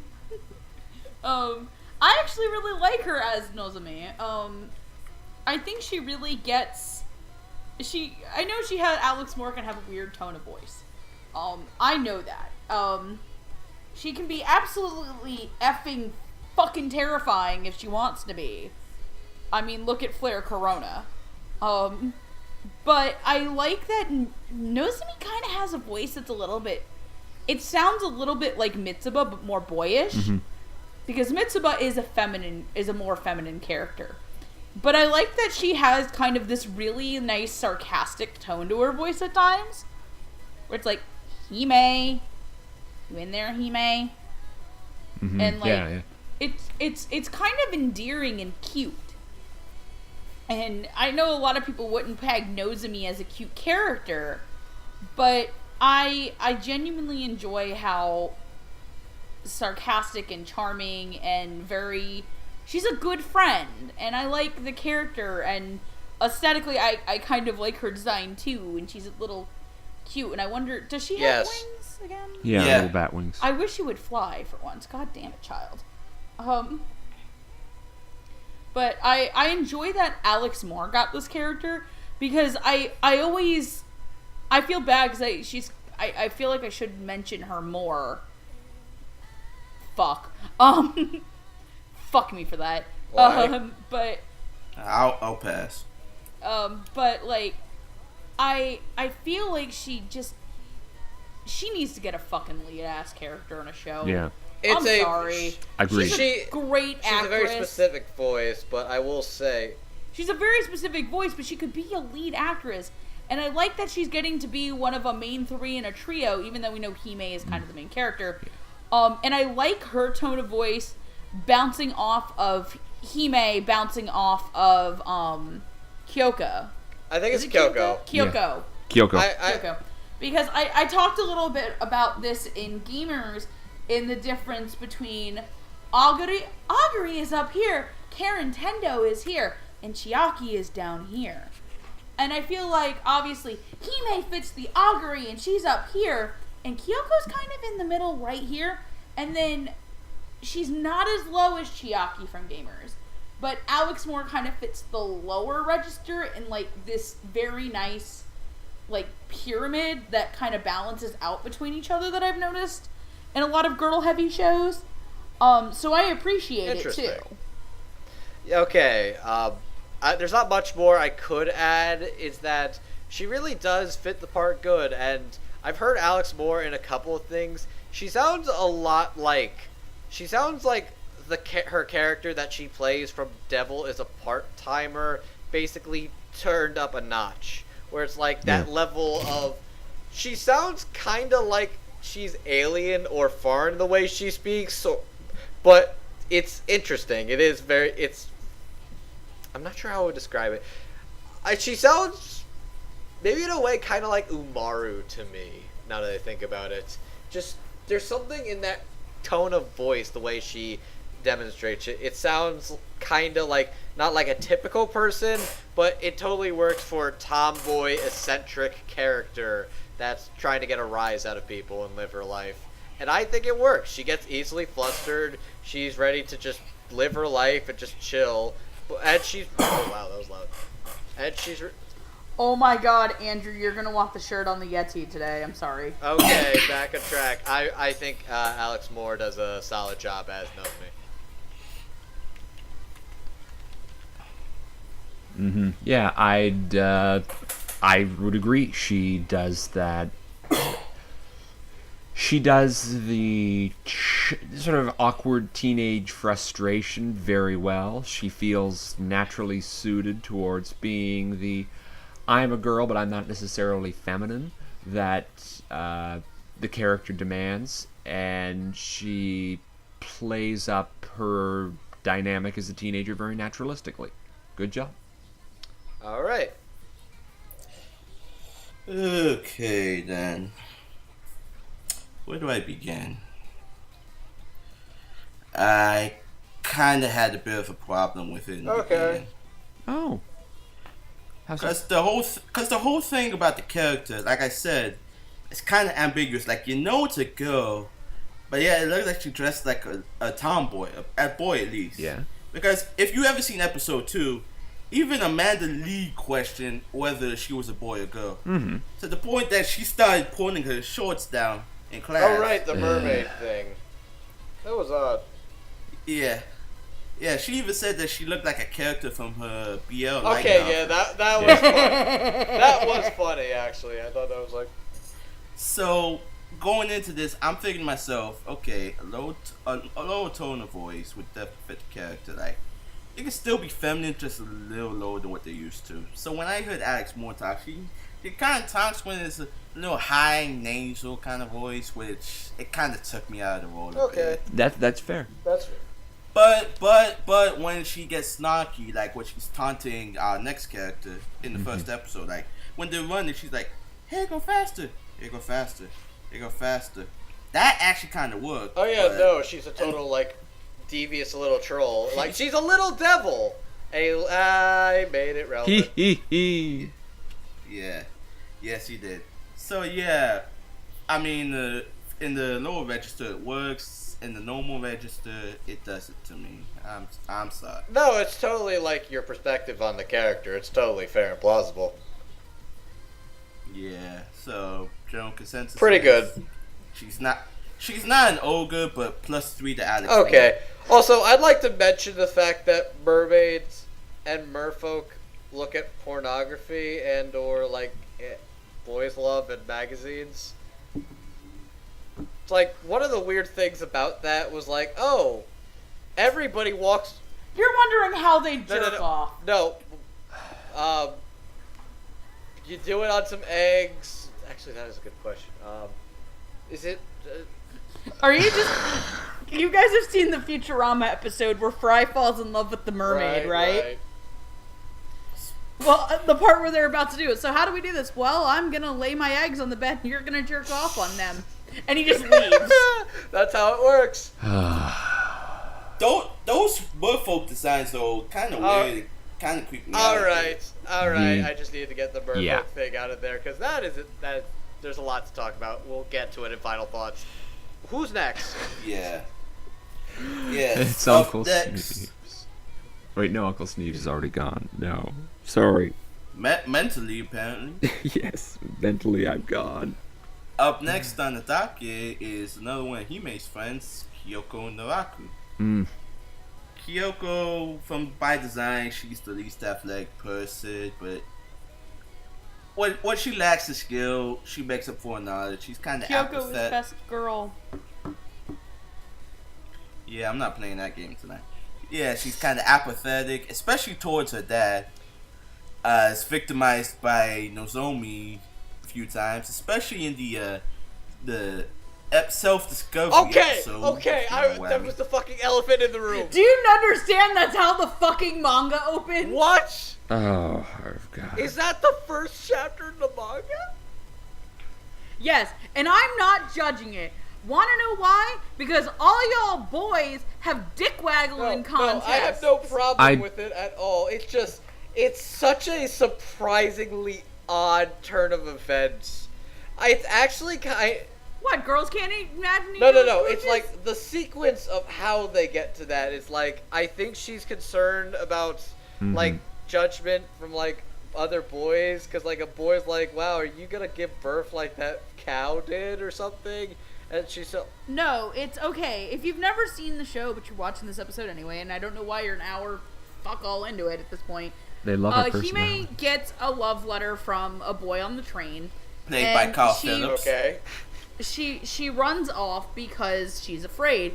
And when her two friends ask, well, why did you just run off like that? It's rude. She goes, well, it happened when I was a kid. We went to a farm and we saw a cow poop. And it started pooping. And one of the boys looked at me and said, do you poop from back there? And Hime, being, a horse, can't really turn and look at her leg between her legs. I mean, granted, if you've ever seen Orange is the New Black, there's a scene in one of the seasons about the girls discovering what's down there. Mm-hmm. It's about the best American example I can give, and Laverne Cox's character teaches people things. But essentially, it leads to them looking between Nozomi's legs.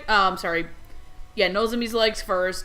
Then they look at Hime's, and then Nozomi makes them look at Kyoko's. It's like look, and I believe the line too is, wow, yours is a lot hairier than mine too. Yeah, I was gonna say, it's like, yeah, she's probably.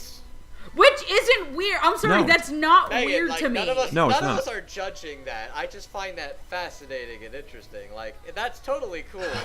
Like, no, there's no judgment about any of this. It's totally natural. I just find it fascinating that of all the shows where we're having a legitimate conversation about being comfortable with, like, what's in between female legs, is it a show where legs can consist of 2 legs or 4? Or none at all. Or a fin. It's the hidden secret of Monster Girl shows. They're very, very political and always deal with taboo subjects about anatomy that we don't talk about in polite society. They deal with stuff like anatomy and disability and, like, how that would work in a society. Anatomy and polite society. Please. You've never been around a bunch of high school guys. They talk about how big their dicks are and how much they measure them with rulers. Yep. No, I don't know about that, but I'm not going to. At least they did at my high school. Yeah, In my high no, school, the it's girls a used to thing. punch each other in the tits and yell "Ta-ta Tuesday." And that, boys and girls, is why I hate teenagers. Didn't you used to be one, though? No. No, Sneebs came out a full-grown Sneebs man. is Benjamin I gestated in the... Sneebs is just I a was Benjamin born Button. from Sneebs Dragon's came teeth. out reading Good Omens. Exactly. I was born from a dragon's tooth planted in the earth. Amen. But seriously. Planted in the earth by Terry Pratchett. Okay. Exactly. So who... But no, Let's move on to predictions first. My prediction for Kyoko was Morgan Garrett. She'd done a previous sort of soft-spoken role in Interview with Monster Girls. I think was she the Snow Maiden in that one? She was the succubus. She was a succubus in that one, right? She was the teacher. Okay, I thought she could do the cute role here effectively, while still being a little more grounded and sensible. It still seemed within her range, and yeah, I thought she could fit for this quite well. Okay. My prediction, my first one was Tia Ballard. If you've seen stuff like Sakura Quest, you know she can be a little bit more soft-spoken. And I feel like that would have worked for Kyoko. And then my second prediction was Madeline Morris. I can see it. Because I feel like she could do a mix between the character she is in a show we're covering later. But I feel like Madeline Morris also just is genuinely a good voice actress, and I'd like to see her in more things that aren't smuttery. Yeah. And not the fine kind. All right. Jamal. As for me, I had Leah Clark, Tabitha Ray, Megan Shipman. I guess Leah and Megan, because, you know, they can do apathetic very well. And I think Tabitha Ray, because it kind of reminds me of her character from 3 Leaves, 3 Colors. But who actually is the voice of this little slow child? Yes, continuing our roundup of new voice actors is Steph Garrett. Not Morgan Garrett, not Steph from Dub Talk, Steph Garrett. Other roles you might have heard her in is, of course, Yaya from Arya the Scarlet Ammo AA, Saki Hanayama from Keijo, Sandman from Lucky Logic, and Billy from Pandora and Crimson Shell. I'll keep it short and sweet for this particular character. I was not familiar with this actress, but I was pleasantly surprised. She had a very interesting tone of voice that worked for this character. Oh, you know what? I realized what it was about her. She sounded like I brought up Lucky Star earlier in this podcast. I'm gonna bring it up again. She sounds like Wendy Lee from Lucky Star. She really does. I can kind of see it now that I think about it. It's so weird. And it's like she's got like the dad that she's helping out a bunch, and I'm thinking about it, and I'm really getting the Konata comparisons. And she's really... No, she's not Konata. Konata's actually really good at gym. She's just lazy and everything else. Yeah. I liked her. And that's all I have to say. I found she clicked well. I found she clicked into this well was, again, a newcomer feeling her legs, and she pulled off what needed to be done. Damn it, Sneebs. Bro, oh, God. Hey, Andrew started laughing. I only realized it And afterwards. I'm judging you all for being dipsticks. Sneebs, I'm so glad you're here. Motherfucker, I am not being a dipstick. Okay, you're excluded, Megan, for this time. I'm sorry. I'm sorry. You should be. Continue your thoughts, Sneebs. Yeah. I found, for someone who's new, welcome to the big friendly voice acting family. Here's your starring role. You owned it well, and I look forward to hearing more from you. Yeah, I thought it was kind of a mixed bag, but in the end, it kind of worked for me. Especially in the parts where she's not really not emotional. I don't know the right word for it, but towards her father. But yeah, I thought she did pretty good. It took a while for me to get used to, especially after the PE classroom episode, because you just hear her just panting, and I'm like, I don't know what to make of it, to be honest. But in the end, it worked. Remember, people, you can ride your lovers in this society, but you can't ride your friends because that's discrimination. Megan, your thoughts? She's kind of my favorite performance in the show. Yeah. Well, there's nothing to be ashamed about. She's fine. I really, really like Kyoko. I love her voice. Like, I really love that she just... I love this voice. Like, she's like, Hime. Like, she kind of has this weird droll to her, and I just love when she yells, and she's just really, really cute, and her voice is just... I just don't... It's weird. It's like when you like a voice a lot and sometimes you can't put it into words. Mm-hmm. Yeah. So I just genuinely enjoy her performance, and it's really cute and really sweet. So yeah, that's... I really fucking love it. No, fair. I think we're all good. Yeah, it's all good. So pretty much, Steph Gale was good in this role. We need to hear from her more. Like after this show is over, we need to hear from her. There's a couple more actresses from the show I'd be more than happy to hear, and a couple other performances.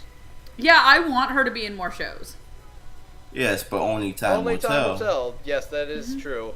Though I appreciate that this is a show in general. We'll say that for final thoughts. We should move on. Yes, speaking of finals, let's move on to our final Let's begin character. the final gallop. It's the final Yes, character. giddy up. Ha ha. Yes, we move on to the Centaur for Centaur's life, Himeno Kimihara.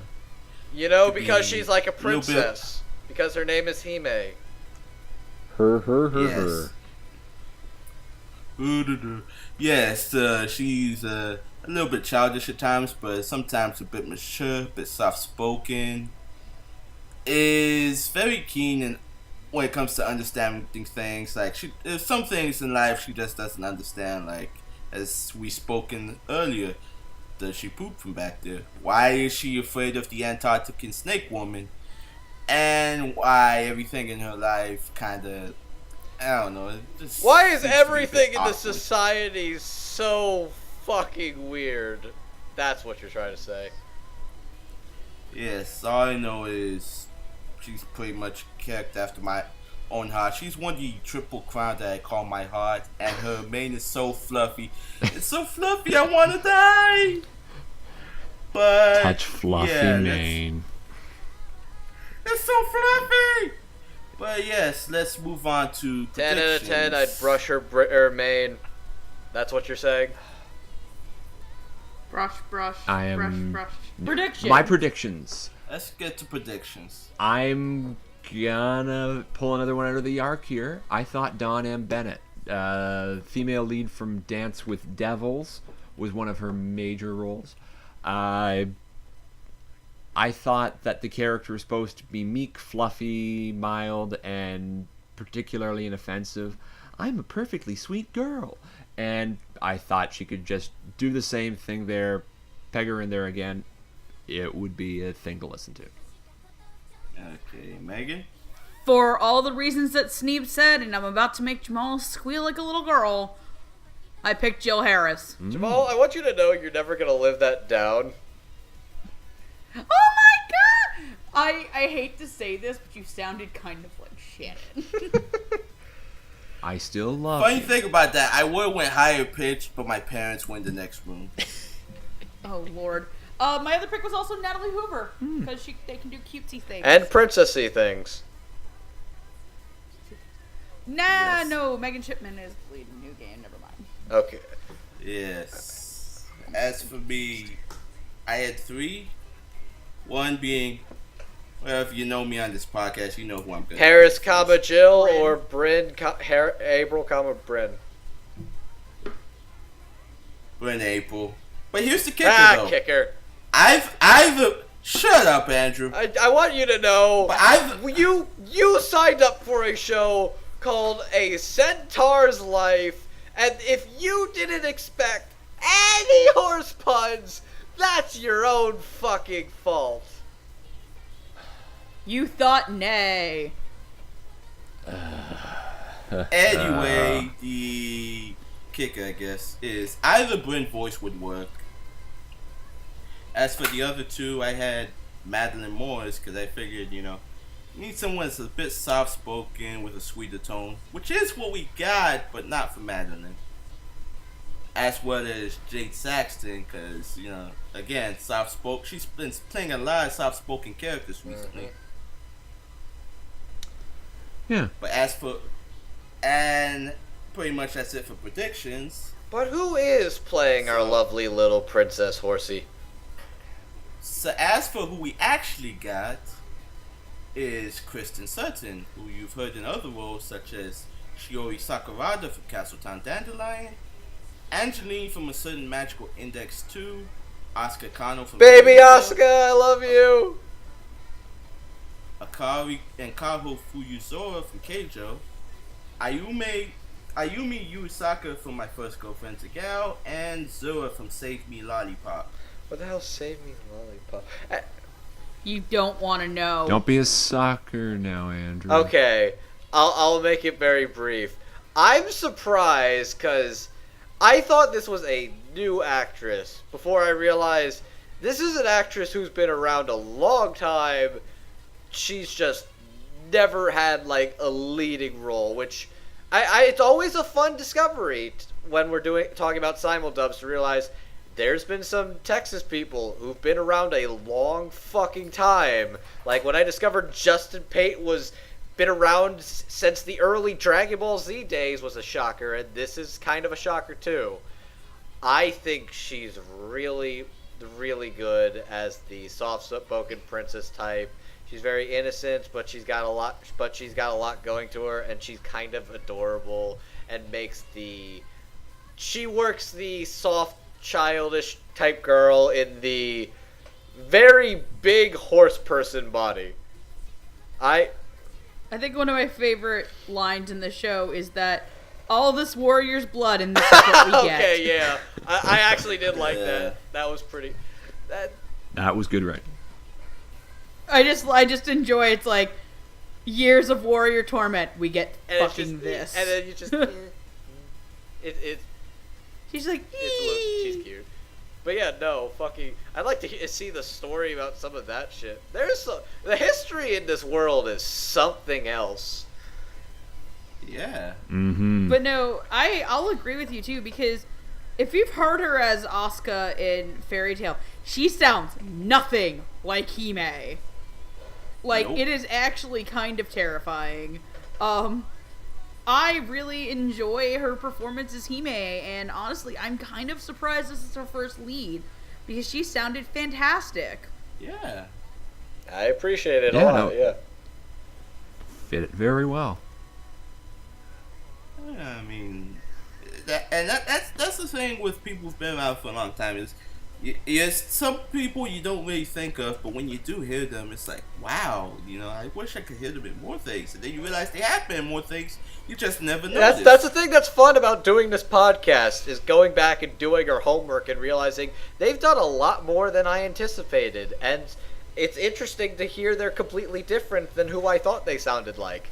It's fun discovering this, and this whole dub of it itself is a bunch of surprising discoveries. Yeah. There's not a lot to say on the title character, but she's just kind of cute and fun and unassuming in Moe. Which is complete contrast to whatever the fuck this world building is. Boy, there's some shit going on behind the scenes. Yeah. Are we gonna get into I that? think we should get into that. Has everybody... I've said my piece. I mean, I've got Kristen was fabulous in this 10 role. out of 10, I would brush her mane and give her a carrot. So in this show, that'd probably be racist. Yeah, it would. And all we know, you don't want to go for correctional clinic for committing the crime of being racist. Or ableist. This show and its world building.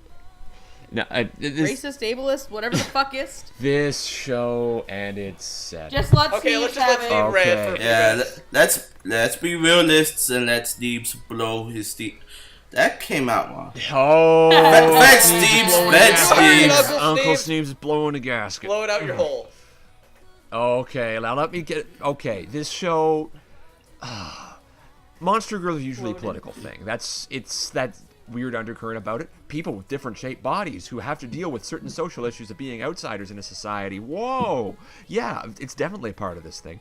The thing that's really getting me wound up about this, though, is how its world building feels so schizoid. Heck, its tone is schizoid.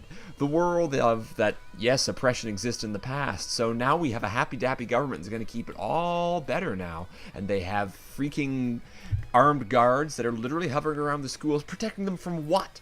Thought crime?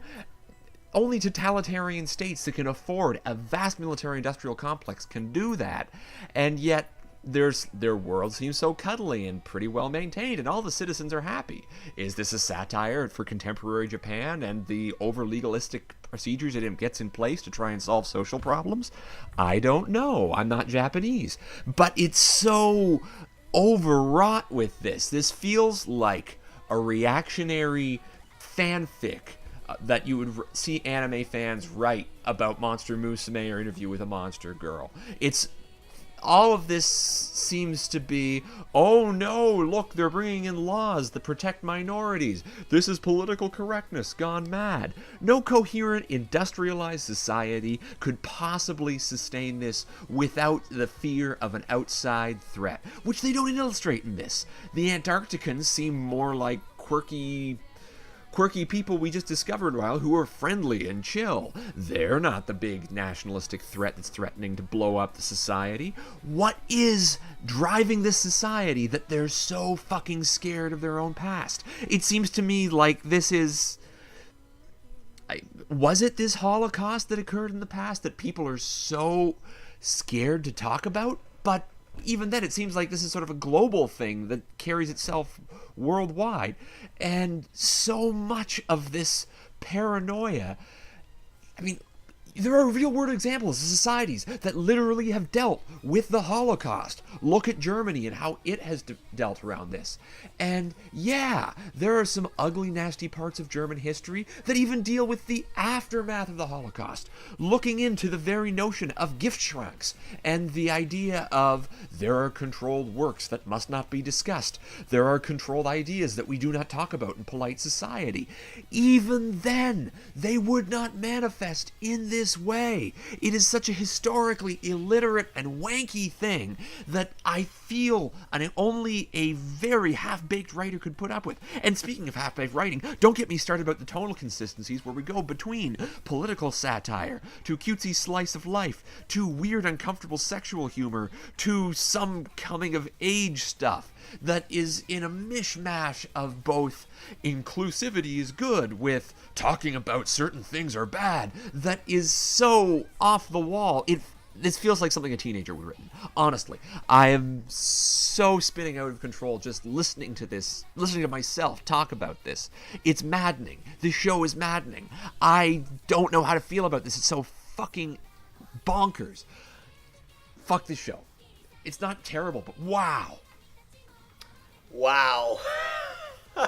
Oh, okay. Boy, I knew that was going places, but I'll say that. damn. Okay, boy. Thank you for that, Sneebs. That was amazing. So, I'll say this. I'm curious. I'll say this. If there's one thing is, I don't think the author is trying to celebrate or try to say, like, inclusivity is bad, falling in line is good. I think the series is trying to say the exact opposite of that and doing it in an odd mishmash of ideas and, like, lore, which you could argue works or doesn't work, but aside from that, I'll say this. You went into the confusingness that is the show. I'm going to talk about something else. The production of this show. Oh boy, okay. Here we go. Oh boy. Let's say this. I want to say I do not have any problem with China getting into the animation, Japanese anime industry. That's fine by me. It's already becoming a more global market as it is. More money, more, like, coexistence. I'm fine with that. Hashtag capitalism. But can these shows not look so fucking garbage first? Because this is a show that is weird with a lot of mishmash of ideas. But so many potential interesting directorial decisions that could have been made to elevate the anxiety that is this weird society, to sort of put higher emphasis, to make the moe stuff seem more ridiculously cute, and make the behind the scenes history and lore all the more terrifying and horrific. But the way they do that feels so fucking basic and lazy, and every single flashback is the same goddamn filter where it's kind of like a sketchiness and it's sort of gray. Every single fucking flashback looks like that. There's no effort. It's like, I can trust that it's a flashback. You don't need the same fucking shitty filter, alright? And it looks so stale, and not even a lot of the character designs look that interesting or appealing. And watching this subbed was surprisingly shitty and boring, and the pacing between dialogue feels like it's stilted. That's not even something the dub could fix. That was the direction of the show that you can't fix in dubbing, because there's lines where it feels like there's a break a second or two longer. It's like, this is a Japanese manga that's known, and there's interesting stuff in the manga that I feel like if you had done something like School Life, where it's like you had it seem cute and fluffy on the surface, and then reveal behind reveal behind the layers with clever directorial stuff, clever sound design to make the facade and the truth behind the scenes all that more shocking. That's why episode 1 of that show works so fucking well, because it's directed so fucking good. And the direction, like, you have the creepy guys that are standing outside the teacher.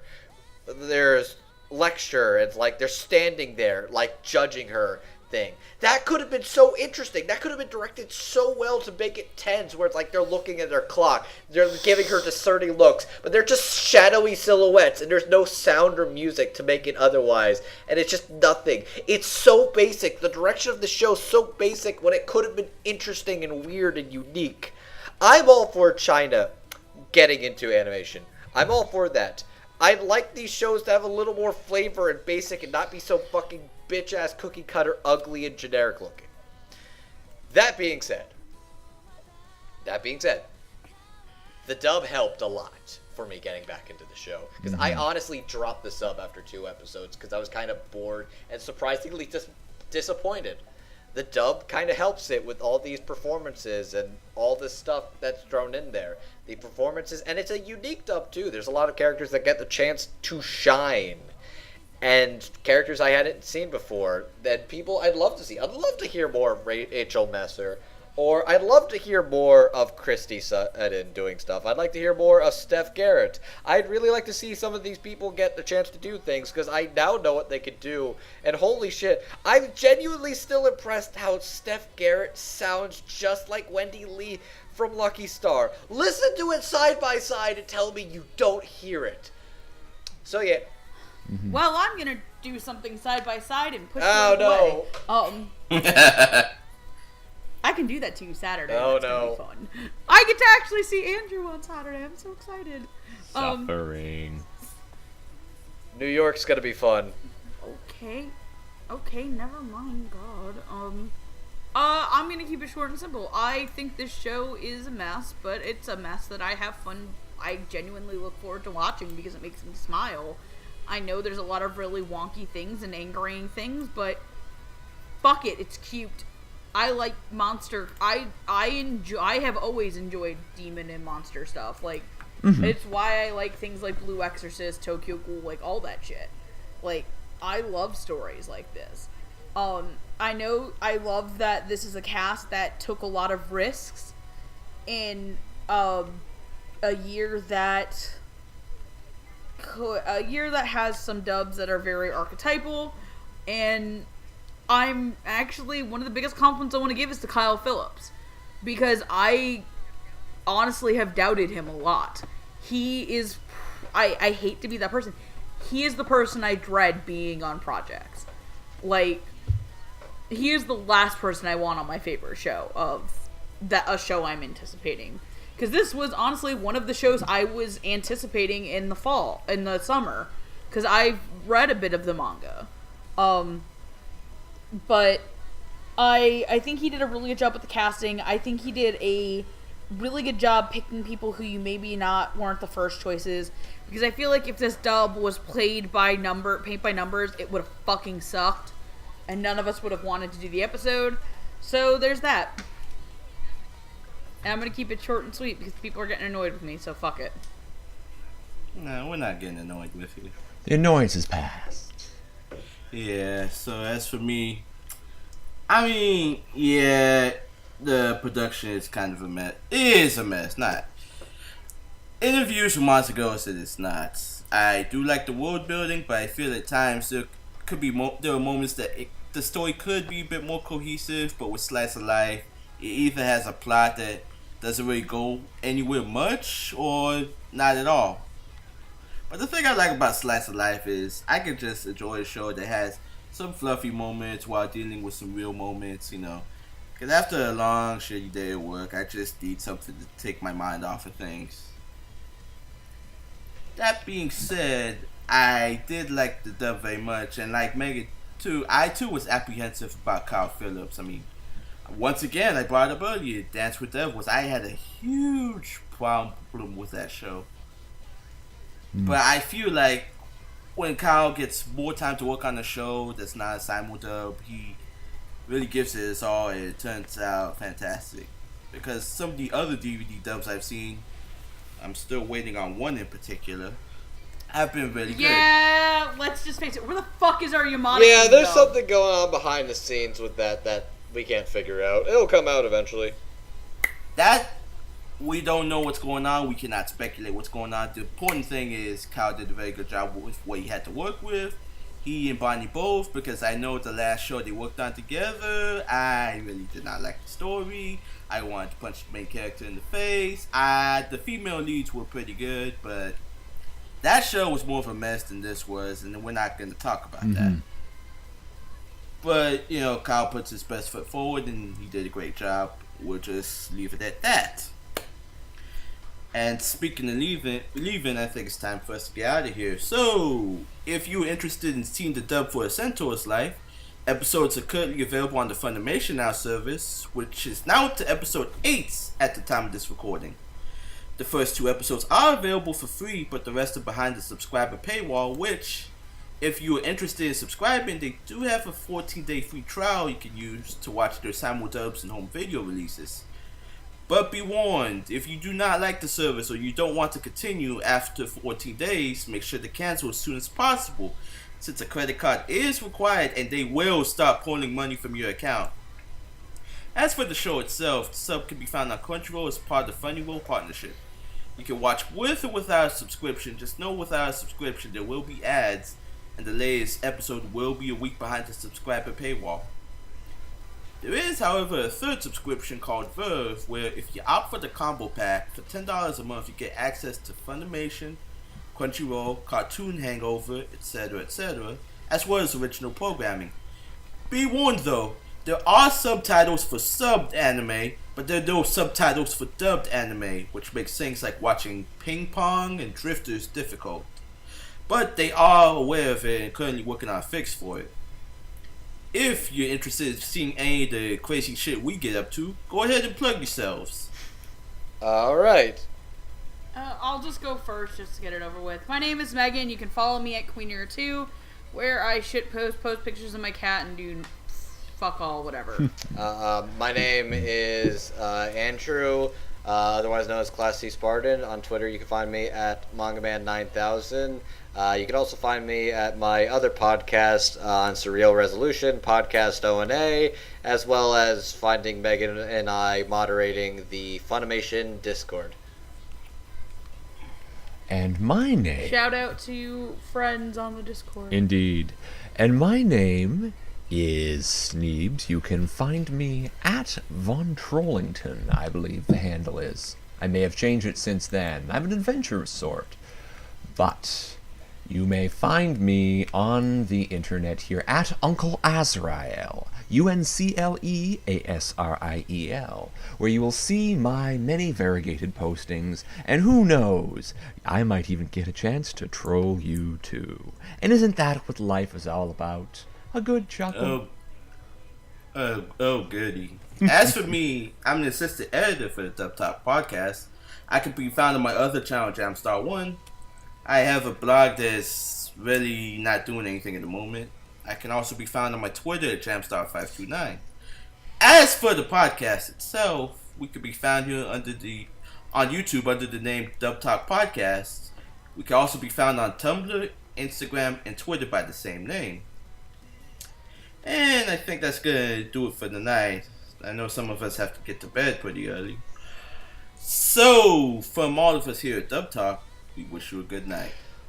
And we'll talk. Good night. Remember to peace, love, and tolerate, and don't offend the state. Otherwise, you will be sent to a correctional facility where you'll never be heard from again.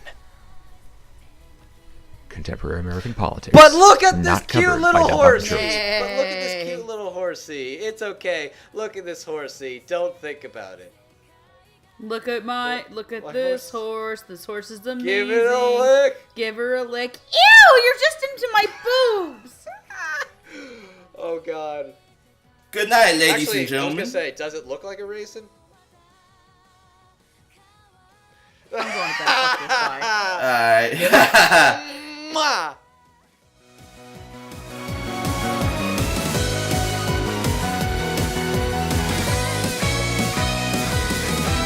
どこまでも